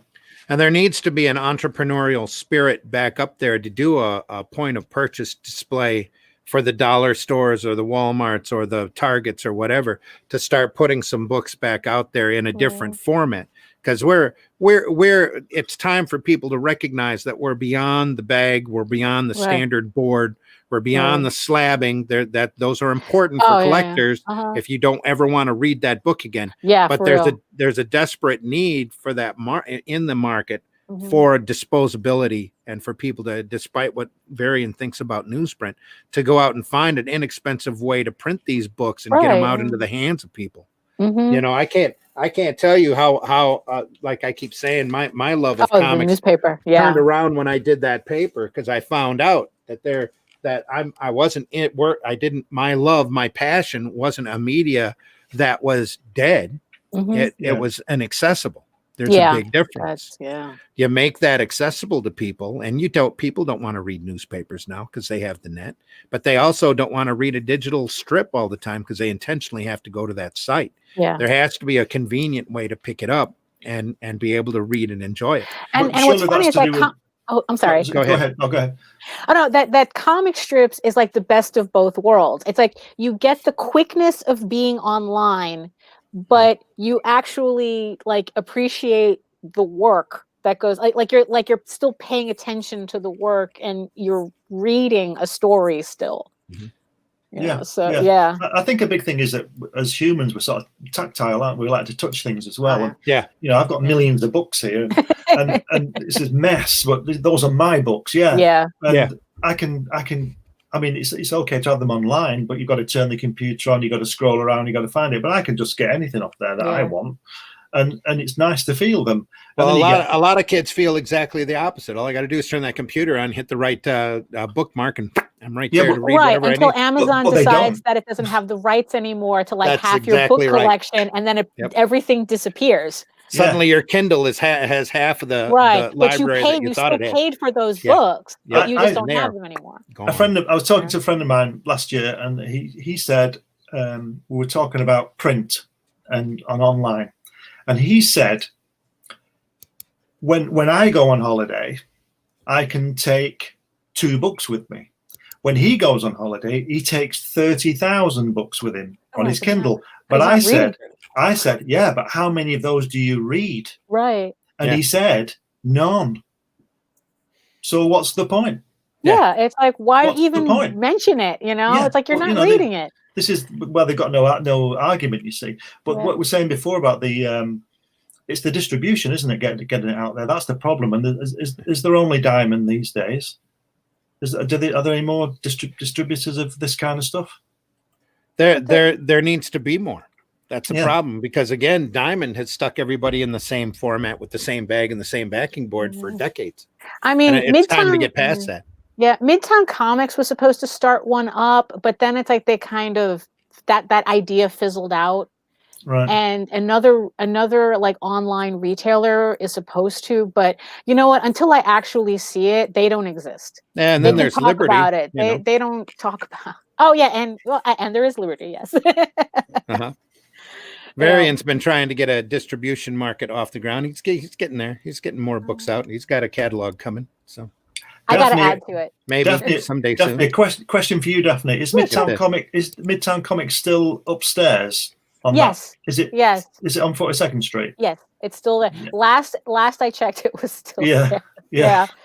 It's kind of like an icon now. So I don't think they're going anywhere. I'm not sure if like they have like they own the building, or they have like a big investment in the building, because they're not, because Jim Hanley's had to leave. They were across the street from the Empire State Building, and they had to leave because they couldn't afford the rent anymore. Wow. And now it's like they're stuck in like a tiny little closet, which is a shame, because it's like, honestly, I thought Jim Hanley's like selection wise was a better store, because they even had like zines and stuff from local artists. Yeah. But Midtown is there. They have their upstairs space on 42nd Street, and they have like another space I think on like 50 something on 3rd Avenue. Right. And what's funny, and then they opened up an outlet like 4 blocks away from me. So very convenient. Very convenient, yes. Although they're only open on the weekends.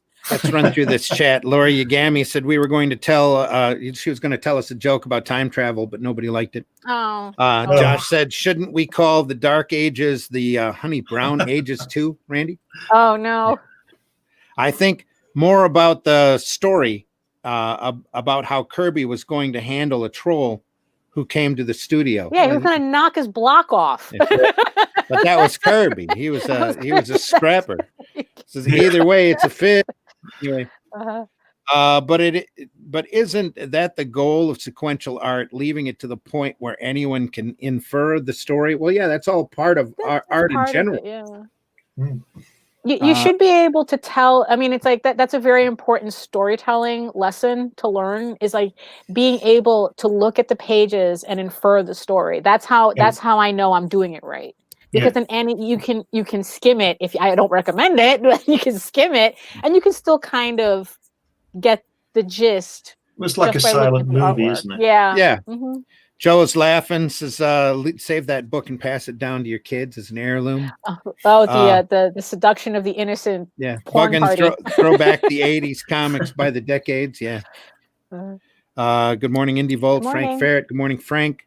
Paul Schultz says, I can't help but feel empathy for comic book characters, like they're the poor kids stuck between the fighting parents, the parents being publishers, etc. Yeah, too true. Question: why don't people hold Eel O'Brien, Plastic Man, in the same regard like Captain Marvel, Billy Batson? Any thoughts on that, Glenn? Nope. I don't know. I don't Okay. know. Well, They're not my favorites. I That's the don't other. read those. That's his next book. He's going to look into it. Yeah, I'll have to look into that. Yeah. I can answer that. The Plastic Man got a very short exposure compared to Captain Marvel. Captain Marvel literally blew up merchandising wise. The reason that we don't have it in the same regard today is because DC National at the time went through and had to sue them twice in order to get them to stop running it. First time Fawcett got off on a technicality on a copyright problem that kept them alive all the way through the Second World War. And during the Second World War, Captain Marvel grew, like Glenn was saying earlier, come out bi-weekly, started selling million and a half copies consistently every issue that it came out. And those books ran up to 200 and something. I think Captain Marvel Adventures ran up to 200 and something. Captain Marvel, they had incredibly long runs, incredibly long careers. Plus, Captain Marvel also started all of those tropes that make you cringe about Superman and Batman today, except for maybe Kryptonite. Mary Marvel Jr. was first. Captain Marvel Jr. was first, long before Superboy, long before Supergirl. They had Hoppy the Marvel Bunny, long before Streaky the Super Cat was out there. They had a set of an incredible sense of whimsy and beauty about them. With Plastic Man has a very short run by Jack Cole, which was maybe 5 or 6 years, where Cole was a genius in composition and literally was bored out of his mind doing, you can tell, doing comics. In my opinion, he kept trying to make it enticing to him, doing different stories and different things. And Quality ran into trouble right after the Second World War. They ended up being sold to DC very, very shortly after the Second World War. And all DC wanted from Quality at the time was Blackhawks, because Blackhawks was selling consistently. That was a group of flyers, that a multi-diverse group of flyers, along with a stereotype Chinese guy named Chop Chop used to run around with an axe. Boy. That was really bad humor, really, which is why you don't see any boy. of those reprints today. That was drawn expertly well, a lot of times by a great craftsman named Reed Crandall, who's a name that you don't hear very often anymore either. The Plastic Man stories are incredible, and they're dated to the time that they were made in, but they are amazingly done, and you don't see them reprinted very often. There's a lot of references and a lot of contextual stuff that you would have to deal with Plastic Man, just like any other Golden Age book when you go to reprint it. That's why you don't see a whole lot of Golden Age reprints today, is because everybody's overly sensitive about the context that the collections were done in. Even though you have all of this great art, this phenomenal sequential work. I've got a DC, I think, kicked out a DC special early on. This is how I discovered Plastic Man, was from a DC special that had all Jack Cole artwork in it, and it just amazed the crap out of me. I'm sitting there just marveled at the work. And then when Art Spiegelman did his article in the New Yorker pulling attention to Jack Cole and the work that he did on Plastic Man, Cole went on to do a lot of commercial work, or as much commercial work as he possibly could. Once he got off of Plastic Man, he was picked up by Hugh Hefner when Hugh Hefner first started Playboy, because Hefner was a big comic fan, and he knew Jack was looking for work. So he hired Jack was one of his primary cartoonists for probably, I would venture, 8 to 10 years while Playboy was first started. And you can still see those cartoons, though. The single panel work that Cole did is also amazing, because his women are beautiful, soft and round and just gorgeous, and the jokes are funny. Unfortunately, Jack Cole had mental problems, and he ended up killing himself early on, and I believe in the mid-50s. And his I've never visited his grave, but I understand he's buried in his small town, I believe in Pennsylvania. But at the time, it's one of those fine line between genius and madness type of situations, where Cole was amazing at what he did, but what he did really didn't pay a lot. And when Hefner brought him on, he paid him well, because cartoonists got paid really good for magazine illustrations, and Hefner took care of his people real well. But it just wasn't, after a while, it just wasn't enough. And mentally, he just couldn't bear the load. So, but there's a lot less Plastic Man work out there than there was Captain Marvel work. out there. Captain Marvel ran until 53, when finally DC ran Fawcett. They didn't win the court case. They settled out of court because the Comic Code Authority was about to kick in. Fawcett saw the writing on the wall and decided to stop publishing comics. So they told DC, hey, if we stop publishing comics and pay you a couple $100,000, because at the time that last lawsuit lasted 5, 6, 7 years in court. And that's a lot. That's a lot of money for lawyers. And they tied up all of this court time. Basically, they covered National's lawyer expenses and they got out.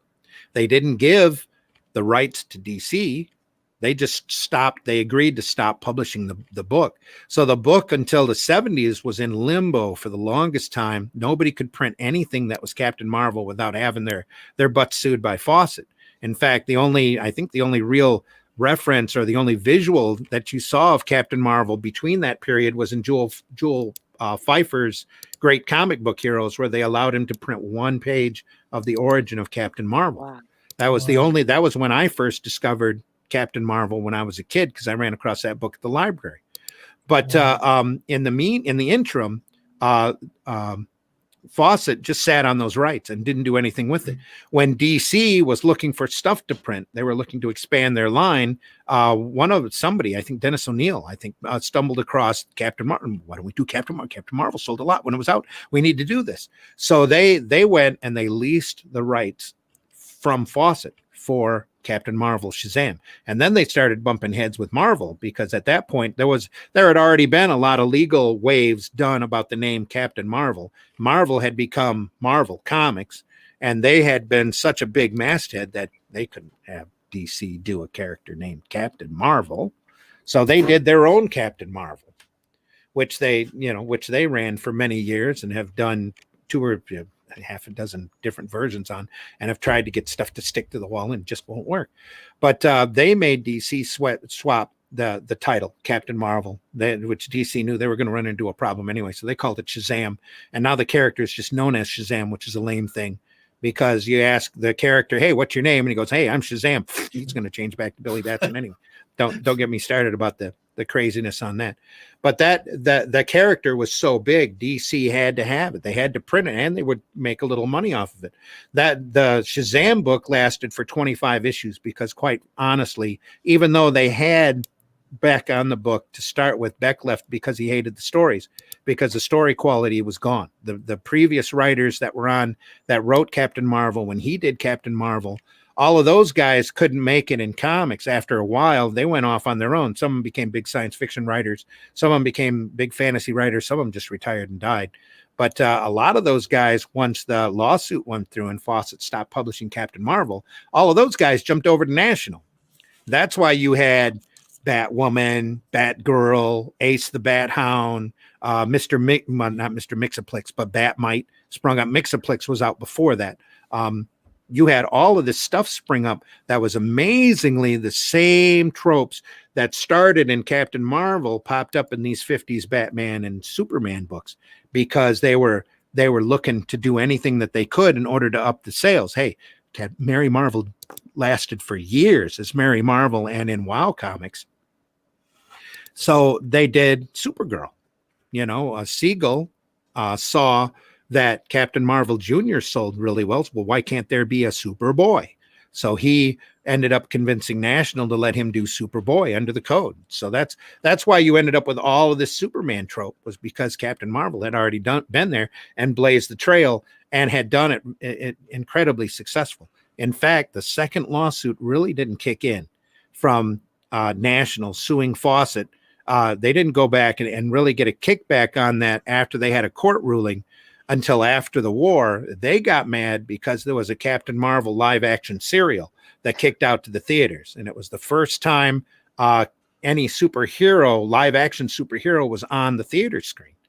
And that ticked National off, because at the time they had their Superman Fleischer cartoons that were running. They wanted to do a serial, and Fleischer come back and said, you can't do that because we own the visual rights to Superman in the theaters.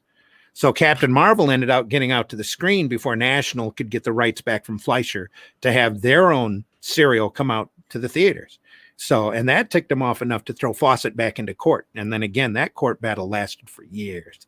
And then it didn't end with a definite ruling. It ended with Fawcett going, hey, we're just not going to print comics anymore. All right, we'll pay you a few thousand and this will all just go away. Okay. And they said, okay, well, Fawcett was an amazing, almost bitter comic company. They were like the little brats in the schoolyard, because if you look at the last issue of the Marvel Family comic, and I didn't realize this until I did some research, you see that last issue of the Marvel Family comic, the whole story is about the Marvel family disappearing. And it's amazing because it was like a last minute. Yeah, we're leaving. Yeah, we're going away. Yeah, hey, you see this? Yeah, we're going to see it. Bye. Boom. It just seems like that lawsuits were just as much a part of the comic making process as actually making the comic. Well, that's because comics were never expected to make money. They were put out on the stand as a joke, and then boom, suddenly they were making huge money and selling millions of copies because it was such an ideal format for people to buy and to lose themselves with. Excuse me for just a second. Right. Oh, no, also it's like there was just something charming about them, like even getting pets involved. You know, it's like, oh, you had super pets. Bat dog. Well, again, that whole thing, even the Legion idea and all of the whimsical material that Superman and Batman went through under the code, which they had to do because there was certain guidelines that you had to fit in. So you tried. So the way that they fit inside of those comic code guidelines was to do the same formula that Fawcett had done for years to make Captain Marvel successful. Randy, am I right? Real interesting point. Am I right in believing that the comics were essentially just to keep the presses going while they weren't printing the magazines? And then newspapers initially, newspapers. And then it turned around that they were selling more than the newspapers. Yeah. Well, you see, there was a lot of formats that came out in the late 30s where they were trying just to keep the presses wet. A lot of newsprint publications, pulp magazines, where there were some companies out there that specifically printed the newsprint, the interior guts of the pulp magazine, that had to keep their presses running. Big Little Books come out. If you go back and look, there's Big Little Books, Little Big Books, Big Books. Every play and format, they were playing with all sorts of different formats, just like we should be doing today, and we're not, that are out there that are some pretty cool books of different varying sizes. And a lot of these pulp presses ended up settling into the paperback book size and printing paperback books. Were these books called big books? Was that BUCKS, big books? That's a joke. No. Actually, they were, and I've got one, but it's in pieces of Little Orphan Annie. You know how the Big Little Books used to be 4x4, or used to be very square and small. The big books were like 8x8, and it was the exact same format. Only those panels were blown up bigger. I love the little books though. Like they did like the classics. And, you go back. Yeah, well, that was old. That was after. A while after. If you go back and look at the original Big Little Books, the Big Little Books, if you open them up, there was one side that was written prose and one side that was a square illustration. Well, the square illustration used to be one of the 4 panels of a comic strip that they would take and remove the words of the dialogue box out of and have some grunt sit there and fill in where the word balloon goes, and they just print it with a little title underneath. So, and then the description when it first started out, all they did was adapt comic strips. Like whenever a new Big Little Book line started up, it was always Dick Tracy, and it always took one of the Dick Tracy stories. One side was the comic panel, and the other side was a description of what was going on in that comic panel. Wow! And it was usually the same story that Chester Gould had done, only put into prose with the comic strip used as the illustration. That's why you had that really square look to the Big Little Book. There were other books that were kind of paperback book size that were hardbound, that were really pretty, where you had a picture on top with a description of words on the bottom as well. I think those were big Little Books. No, not they were little big books. Little Big Books. Yeah, Little Big Books. So I think the variation had to be somewhere. Yeah. And Whitman Publishing, the publishers who eventually ended up doing Gold Key comics, were a big proponent on the Big Little Books. In fact, the second group the group that came out in the 60s were all Whitman. And they had a hardcover. The initial first runs had hardcovers, and they did Fantastic Four, Space Ghost, Frankenstein Jr., Shazam, Dick Tracy, Doc Tari. They did Journey to the Center of the Earth. They did Major Matt Mason, who was a toy at the time, an astronaut toy. They did a whole run of those books back during the late 60s, early 70s. Bugs Bunny, Goofy, Donald or Mickey Mouse, Donald Duck. You'll have to write Golden Age 2 for me. Oh, You know a lot more than I do. well, the Big Little books are fun. They're a fun format. I've got a whole little room under the stairs there behind that door that I have a bunch of videotapes and a bunch of paperback books and Big Little books. Wow. Like a treasure trove. Yeah, like a little there. like a little shelf filled. They're very insane. But there was a time there where you couldn't buy the Big Little books because they were I couldn't, because the value on them were so high. Like you couldn't get a Flash Gordon or a Buck Rogers book because they were 125 or 200 bucks a hit. Where now the collectability on those books have dropped literally through the floor, and the collectors for those books are all passing on. They're my age or older. So it's easy to find these products now for 10, 15 bucks if you know where to look. And I've been able to amass I never thought I'd ever own a Buck Rogers Big Little book, but I got 3 or 4 of them now. So, but there's a ton of them out there, and I love different formats for comics, especially. And some of those Big Little books were the actual comic strips put into book form. I mean, is the fact that nobody really does that anymore, is that just like a popularity thing, or there aren't as many web presses as there used to? Well, with that the big prints in that format. Yeah, with the Big Little books, it's impossible to do that format now because the technology has gone beyond it. I mean, cheaply. You can still do it, but it's not cheap at all. Because back then those books were 10 cents. And they were, you've seen the old Big Little books, right? Yeah. Nowadays, in order to do that, the cover price on those books would have to be $15-20. Wow. Okay. So in order for it to be feasible, yeah. Right. Wow. And they did Big Little book interpretations of the first 3 Star Wars movies. They did one of Xena. They did one of Hercules back when that was out, back in 10, 12, maybe 20 years ago. But each one of those was $20 or 10 or 20 bucks a hit. Okay. Yeah. And you'd sit there and you go, who's going to want to buy this? But I was sitting there going, oh, how much is this? This is Big Little book. This is cool. They need to do more of this. Well, I took the format to my local printer, and he went, no. Can't do it. Oh, interesting. Interesting. No, not for that price. You still see some puzzle books will come out in a nice little square format. Right. And, yeah. And my printer guy says there's probably one press in the Midwest somewhere that can still do that type of material that they have an easy access to, that prints something. And it's not really the printing that's the problem. It's the cutting and binding.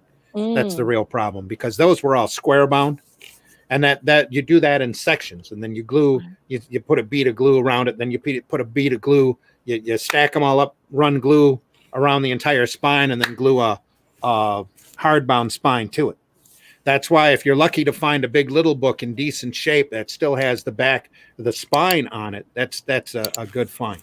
Most of the time you can't find them with that back panel spine on it. Because people actually read them. And, Oh, yeah. Well, just like all of those comics back in the Golden Age, and that's why the Golden Age comics are so rare, is they not only were they built to be destroyed, they were disposable material. It was a dime.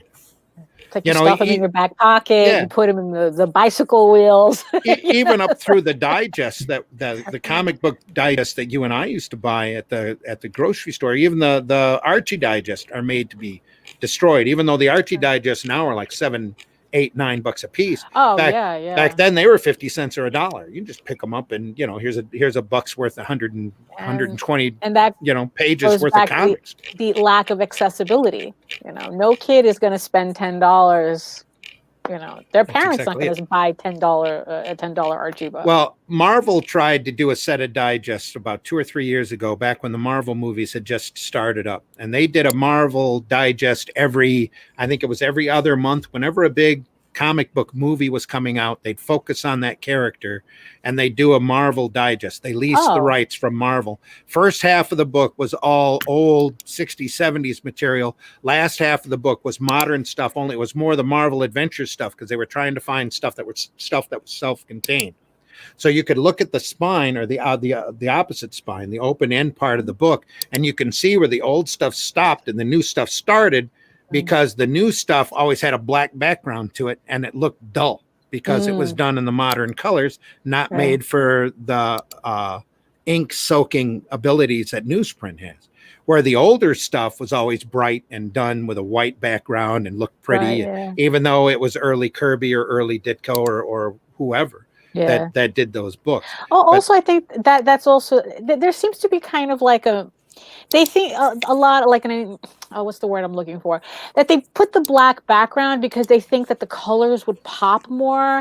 When it just did the opposite. Because it's like I find that if they keep a white background, I don't know. For me, it just visually looks better. The colors. Well, you had a lot of people coloring thinking that they knew what they were doing in Photoshop too. Yeah, exactly. That decided they had to use the entire spectrum of colors when the printing press only picked up certain percentages and then dulled other percentages out, especially jumping from RBG to CMYK. If you didn't have a full grasp of that, and it's very rare to see a colorist that has that, you would get you would always get the dull look. There was a period of time there in the comic racks that all you saw was, if you looked at it from a distance far enough away, all you saw was a wave of gray. What? You might see some dark orange, some dark purple, some dark brown, but it was all just muted out gray levels. Where before that wasn't what you would end up seeing, on the newsstand. With you always saw bright, super bright primary colors and lots of it in order to attract your attention. So there's a big callback for that. When I do the preservers, when I do the big preservers books for the signs and that, I always just try to stick with solid colors because not only is it faster, but it stands out more from a distance. And that's, instead of looking all gray, you'll still see a wash of color, but and different colors, but at least you can see bright green, you can see bright yellow, that kind of thing. So anyway, hey everybody, this has been the Sunday Funnies. Varian, what's our number? The numbers for me aren't working, but the last one that I had haven't wound up the machine lately. No, the last one I had was at 41. That was cool. A little bit before I had to sign off. So okay, well, you had to reboot. Yeah, it's like the internet was freaking out on me, so I didn't reboot. I had to sign out and sign back in. Comcast holiday weekend freebie. Yeah. It's their freebie weekend where you can test their limits for free of availability. Glenn, I'm sorry we had you on here. We've hardly talked Comics Unlimited. It's all right. So tell people about the Golden Age issue real quick as we're going out the door. As we were discussing before, it's got stuff about Karl Barks in it, Kirby, all the usual suspects. It's 100 pages. It's out next week sometime on Amazon. One of the pages you sent me showed an incredibly great old Godzilla illustration. Yeah, I was, we're talking earlier about the illustrators and the photographers and things. I haven't been able to track down some of the illustrators on that strip, but yeah, I've written a piece about Godzilla. I'm not a big fan of Godzilla, so it's, but you've got to do these things. There's some fantastic artwork on the posters, especially that coming out of Japan and all that kind of stuff. Just amazing. And I don't know when they're from. I think some of them are quite recent. I'm not sure. But yeah, there's all sorts of stuff in there. There's Marvel comics in there. Goodman's in there. Check it out. It's out next week on Amazon. I'm not quite sure yet because it has to go through a process of they look at it and tell you when it's out there. I was just over there. They don't have it listed. They do have 3 Comics Unlimited issues listed. Over there. Well, that's the number 3 is the current one. The next issue is number 4, which is out in January. And there's some good stuff in there. There's a tribute to Joe Sinnott, amongst other stuff. We got the other thing I wanted to mention as well was the Super Spies that I sent to you. Yeah, did you see that? I haven't opened it up yet. No. Right. Well, 10 years ago, I used to publish Crikey, the British comics magazine. I had another sister magazine called Super Spies and Secret Agents. Okay. And that had stuff in like The Man from U.N.C.L.E. and all that kind of stuff. Well, I'm putting another one out next week, a 52-page one, and that's got things like Jerry Anderson's Joe 90 in it, and Uncle and Shield and all these kind of things. But that's about spies, TV programs, film, all that kind of stuff. You mentioned you mentioned the Hasselhoff Nick Fury movie in there? No. Okay. I mean, wow, Glenn. I mean, it's like I guess it's at a point where it's just easier to say what you don't do rather than how much what you do. Yeah, I guess it is. Yeah, I'm also at the moment I'm also writing 2 science fiction novels. Now you're just boasting. Okay, I'll shut up. I mean, let him get a humble brag. 2 science fiction novels, 1 gothic romance, 5. No, I don't do that. 5 children's books. I'm writing a book about New York, my experiences in New York and photographs. And I told you before, Randy, I'm writing a book about the worst year of my life, 1977. I do different things. I like to do different things. That was a bad year for Varian too. 1977, right? I don't think he was alive, was he? No, I don't think he was. We can't hear what he says anyway. He shut his mic off. Oh. You're muted, Varian. Yeah, sorry. When I type, I try to mute because I type 77. Were you around? It was a bad year for Varian. Yeah. Bad year for me. I wasn't around. I wasn't here. Yeah. And all that, neither good nor bad. I'm trying to get back to do some drawing as well. So sweet. Cool. I'm too busy publishing other people's stuff to do anything. Oh, I know exactly how that works.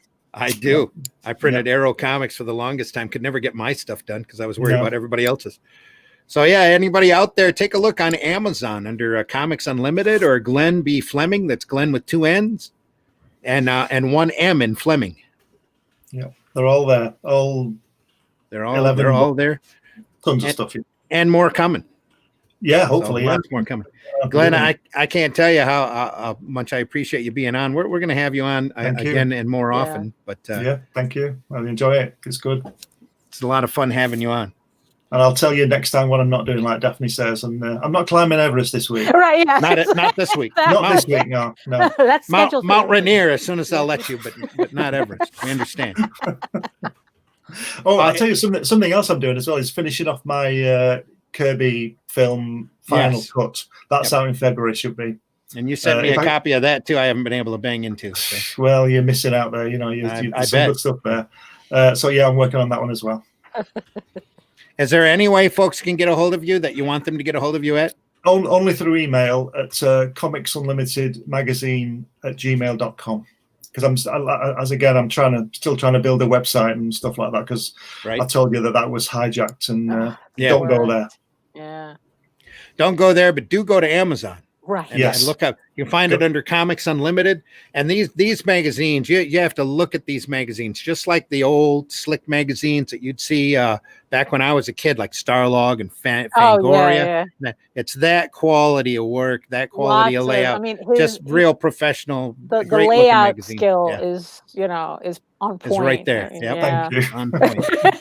Great stuff. I'm a graphic designer as well. There you go. See, there you go. Another feather in that cap. Yeah. Grant says, of course, now newsstands don't exist either. Yes, I said for that. When I was a kid, you started buying comics at the pharmacy, grocery store, or newsstand when you graduated to the comic book store. Yeah, pretty much. True. Yeah. Nope, we don't. Nope, we don't. Bot. Yep. More people jumping in. Paul Schultz, thanks for listening, Paul. I remember when comics started to go direct sales growing up in the middle of nowhere, Indiana, with no comic shops around. I felt, well, there goes that. Yeah. Too true, I'm afraid. Too true. Where did we leave off here? Let me find it. I mean, it's just ironic that what should be like the world's most accessible piece of media entertainment is the complete opposite. Yeah. John Celestri says, growing up in Brooklyn, there were 5 candy stores in my neighborhood, each carrying different lines of comics. It depended upon the news distributor who serviced the store. Yep. Marv says, unfortunately, if we want to read old comics, we have to spend a lot of money. They are very expensive. Unfortunately, fortunately, we have the internet and we can find them, but digital. Yeah, It's not the same. Yeah, No, That's true. yeah. That's why JD's I have to get a hard copy of the Comics Unlimited, because it's like I need to open Yeah, I need to you need open to the physically magazine. open that up. Yeah. JD says they don't own the building. I asked one of the owners. Oh, okay. All right. So Oh, he that's said why. rent negotiations are real interesting. Oh, I could I bet. imagine, especially for that location. This is Oh, what we that's- need to see more that's- of. This is Yeah. the Oh, yeah. original. Wow. Yeah. All smashed to pieces. Yeah. Oh, look at this. It's all falling apart. Even the reading copies Yeah. are starting to get high value because they're becoming rarer and rarer as we go Yeah. along. But luckily, if you dig hard enough and deep enough, you can still find some of those old Showcase Presents and the Marvel Essentials if you're into the Silver Age type Yeah. stuff. The Golden Age is a lot harder to find and dig up. Try and find one of these. See that? Number 1. There you go. Yeah. Right. There you go. Yeah. Signed by Kirby. Oh, Ah, wow. see, now you are boasting. There you go. If you've got it, flaunt it. Yeah, well, there you go. That's very true too. Jack Cole on Plastic Man, amazing, absolutely. Yep. Reed Crandall on The Flame. Yep, same thing. Mac Raboy on Captain Marvel Jr. It's the same way. There's some really masters of the art form out there. My favorite Plastic Man is one where the villain captures Eel O'Brien and him smoke a lot of marijuana. Well, I'm sure that's a possibility. They did a lot of things back in those days. Yeah, they did. They did. It forces him to, yeah. He killed himself during the early Playboy era. I think someone said Hefner was his suicide note, but never shared it. Yeah, Wow. I believe you're true there. Just got back from my run. Varian, why do you look so serious? So serious. Oh, I actually wrote in there. I said, Deeply lost in thought. I was paying the indie vote bills. Oh, Sometimes, that'll do it. well, yeah, I Oh, said sometimes even I forget who's in charge around here. It's not keeping the lights on. So you gotta. Yeah, I was like, oh, that's right. This is all mine. I gotta pay for this shit. Yeah, that's why. Empyrean Vol, can you explain DC's status with the Quality and Charlton characters?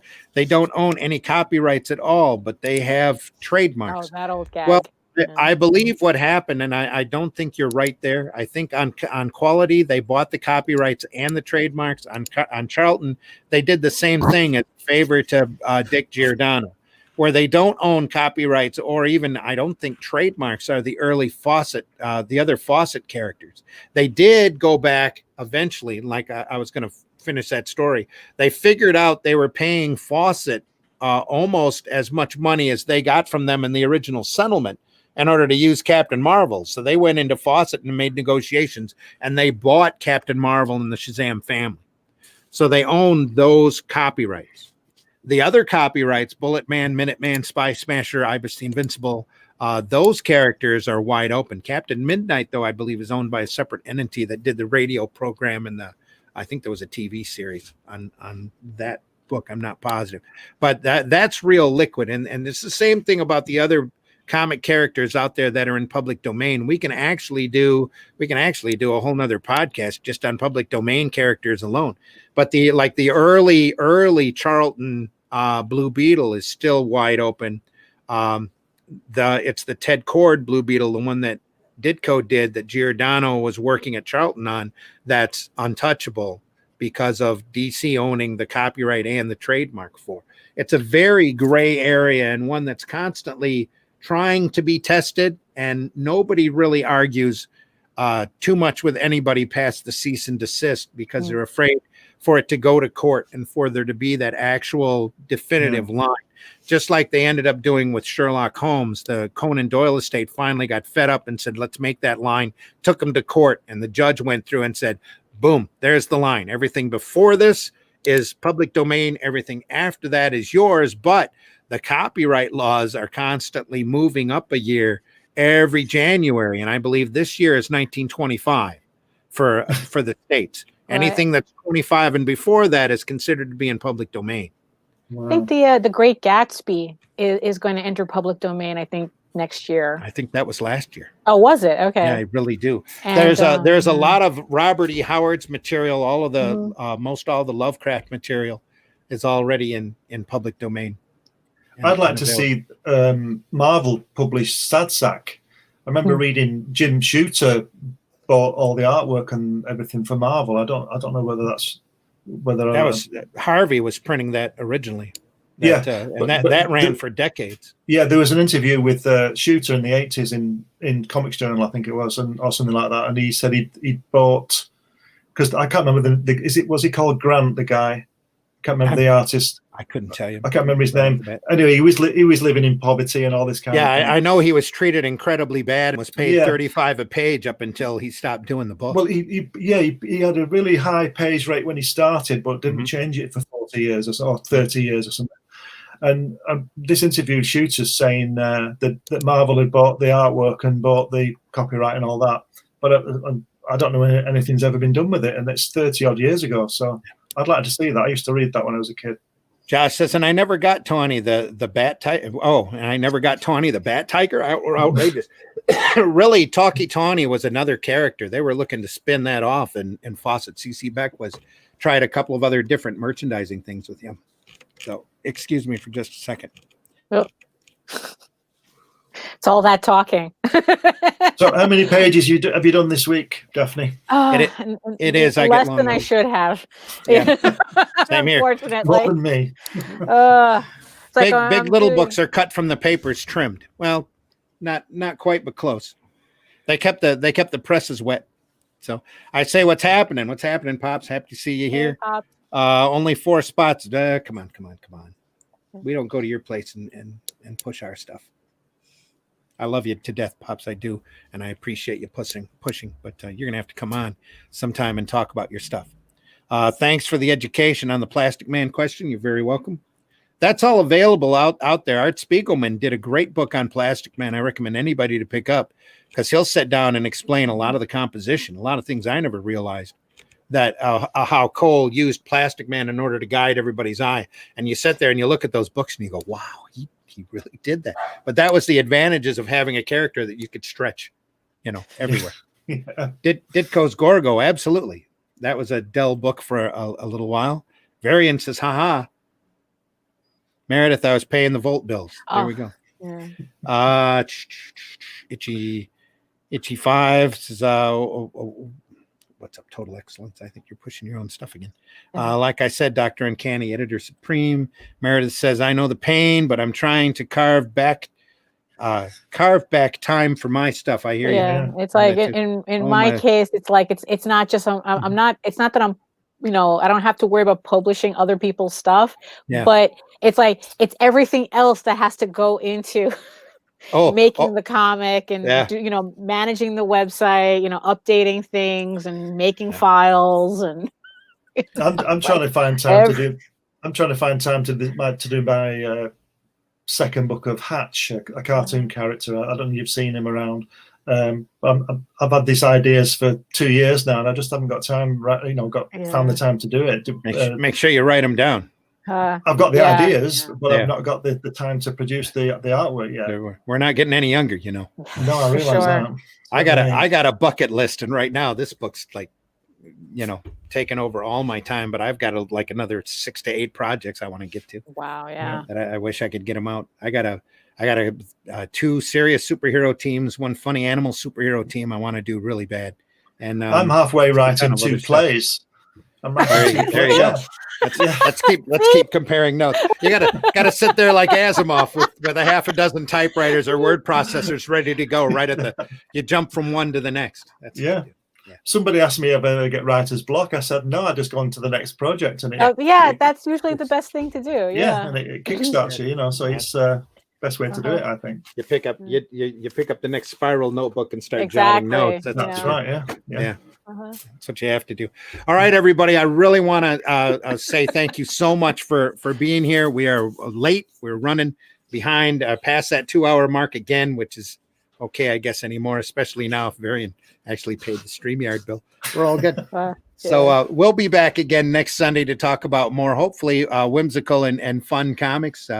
We'll have Glenn back on again soon, and Daphne will be back as co-host, and Varian will be here asking us silly questions. So I'm sure he'll be popping in and asking about things that have nothing to do with the subject that we've got covered today. So we hope that you had a good time. There he is.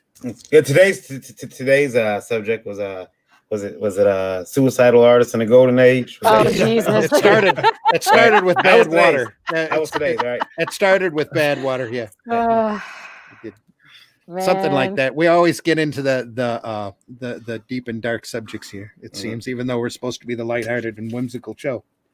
Marv says it was great to see you. Great show. Be safe. Be safe. Be safe. You too, Marv. Be safe. Yeah. Everybody out there, be safe. Be healthy. Take care of yourself. Hope you all had a great Thanksgiving. Hope everybody's doing well. Ralph, we need to talk out there. We wish everybody the very best. I know there's quite a few people I'm aware of right now that are going through this C-19 problem, and hope only the best for them. Yeah. I know there's a high Hope survival it's- rate, but still there's that worry. We ain't getting any younger, you know. Yeah, that's for No. sure. Yeah. But hopefully they'll get through it without a scratch. Hopefully so. Yes. Any more last words? Thanks for Um, having me on. It's been yeah. great. Awesome show. Glenn's always fun to have you on. You're going to yeah, become absolutely. So then next time we'll find out he really did Yeah. climb Everest. Well, now that you've got the technology and you've been on this whole show without a single glitch, which is awesome. that's true. Beautiful We'll- thing. Beautiful We'll have thing. you on a lot more often. Yeah. So Uh-huh. you're Right, going to thank end up you. becoming part of the family, whether you want to or not. Just Yes, like that. exactly. I would like that. Yeah, that'd be good. Just have you on just to shoot the shit, you know. Yeah. All right, everybody. This has been an edition of Sunday Funnies. We all wish you the very best, and we hope you take care. I need to switch here over. There's one more comment from somebody. Awesome show. Thank you Thank very you. much. We try. Let's swap over that brand really fast so that we can get out of here. We wish you all the best. There's a couple of warning panels as we go. Take care, everybody. Any more last words? This is your last chance for last words. No. Keep safe. Keep safe and buy indie comics wherever you can Yeah. find them. Safe. Be safe. Uh-huh. Buy indie comics. And wash your mask. Wash your Yes. mask, Yeah, right. especially if it's a Wash- cloth mask. Wash your Yeah. mouth out. Yeah. Yeah. Next year, I'm afraid if we keep this up, there'll be we'll start having trouble with bacterial infections. So Yeah, because people are that don't nasty. wash their so wash your mask. cloth mask. Viral bacteria. Any last words, Varian? No, No. at all. Right. Okay. Take care, everybody. Be safe. See you soon. Ciao. We'll See you be soon. back on Tuesday night at 9 p.m. Then Wednesday night at 9 p.m. for the Geekgasm. Thursday morning at 9 a.m. for the Breakfast Buzz. Then back here again on Sunday at 9 a.m. for the Sunday Funnies. And all of those times are Eastern times. So take care, everyone. We'll see you soon.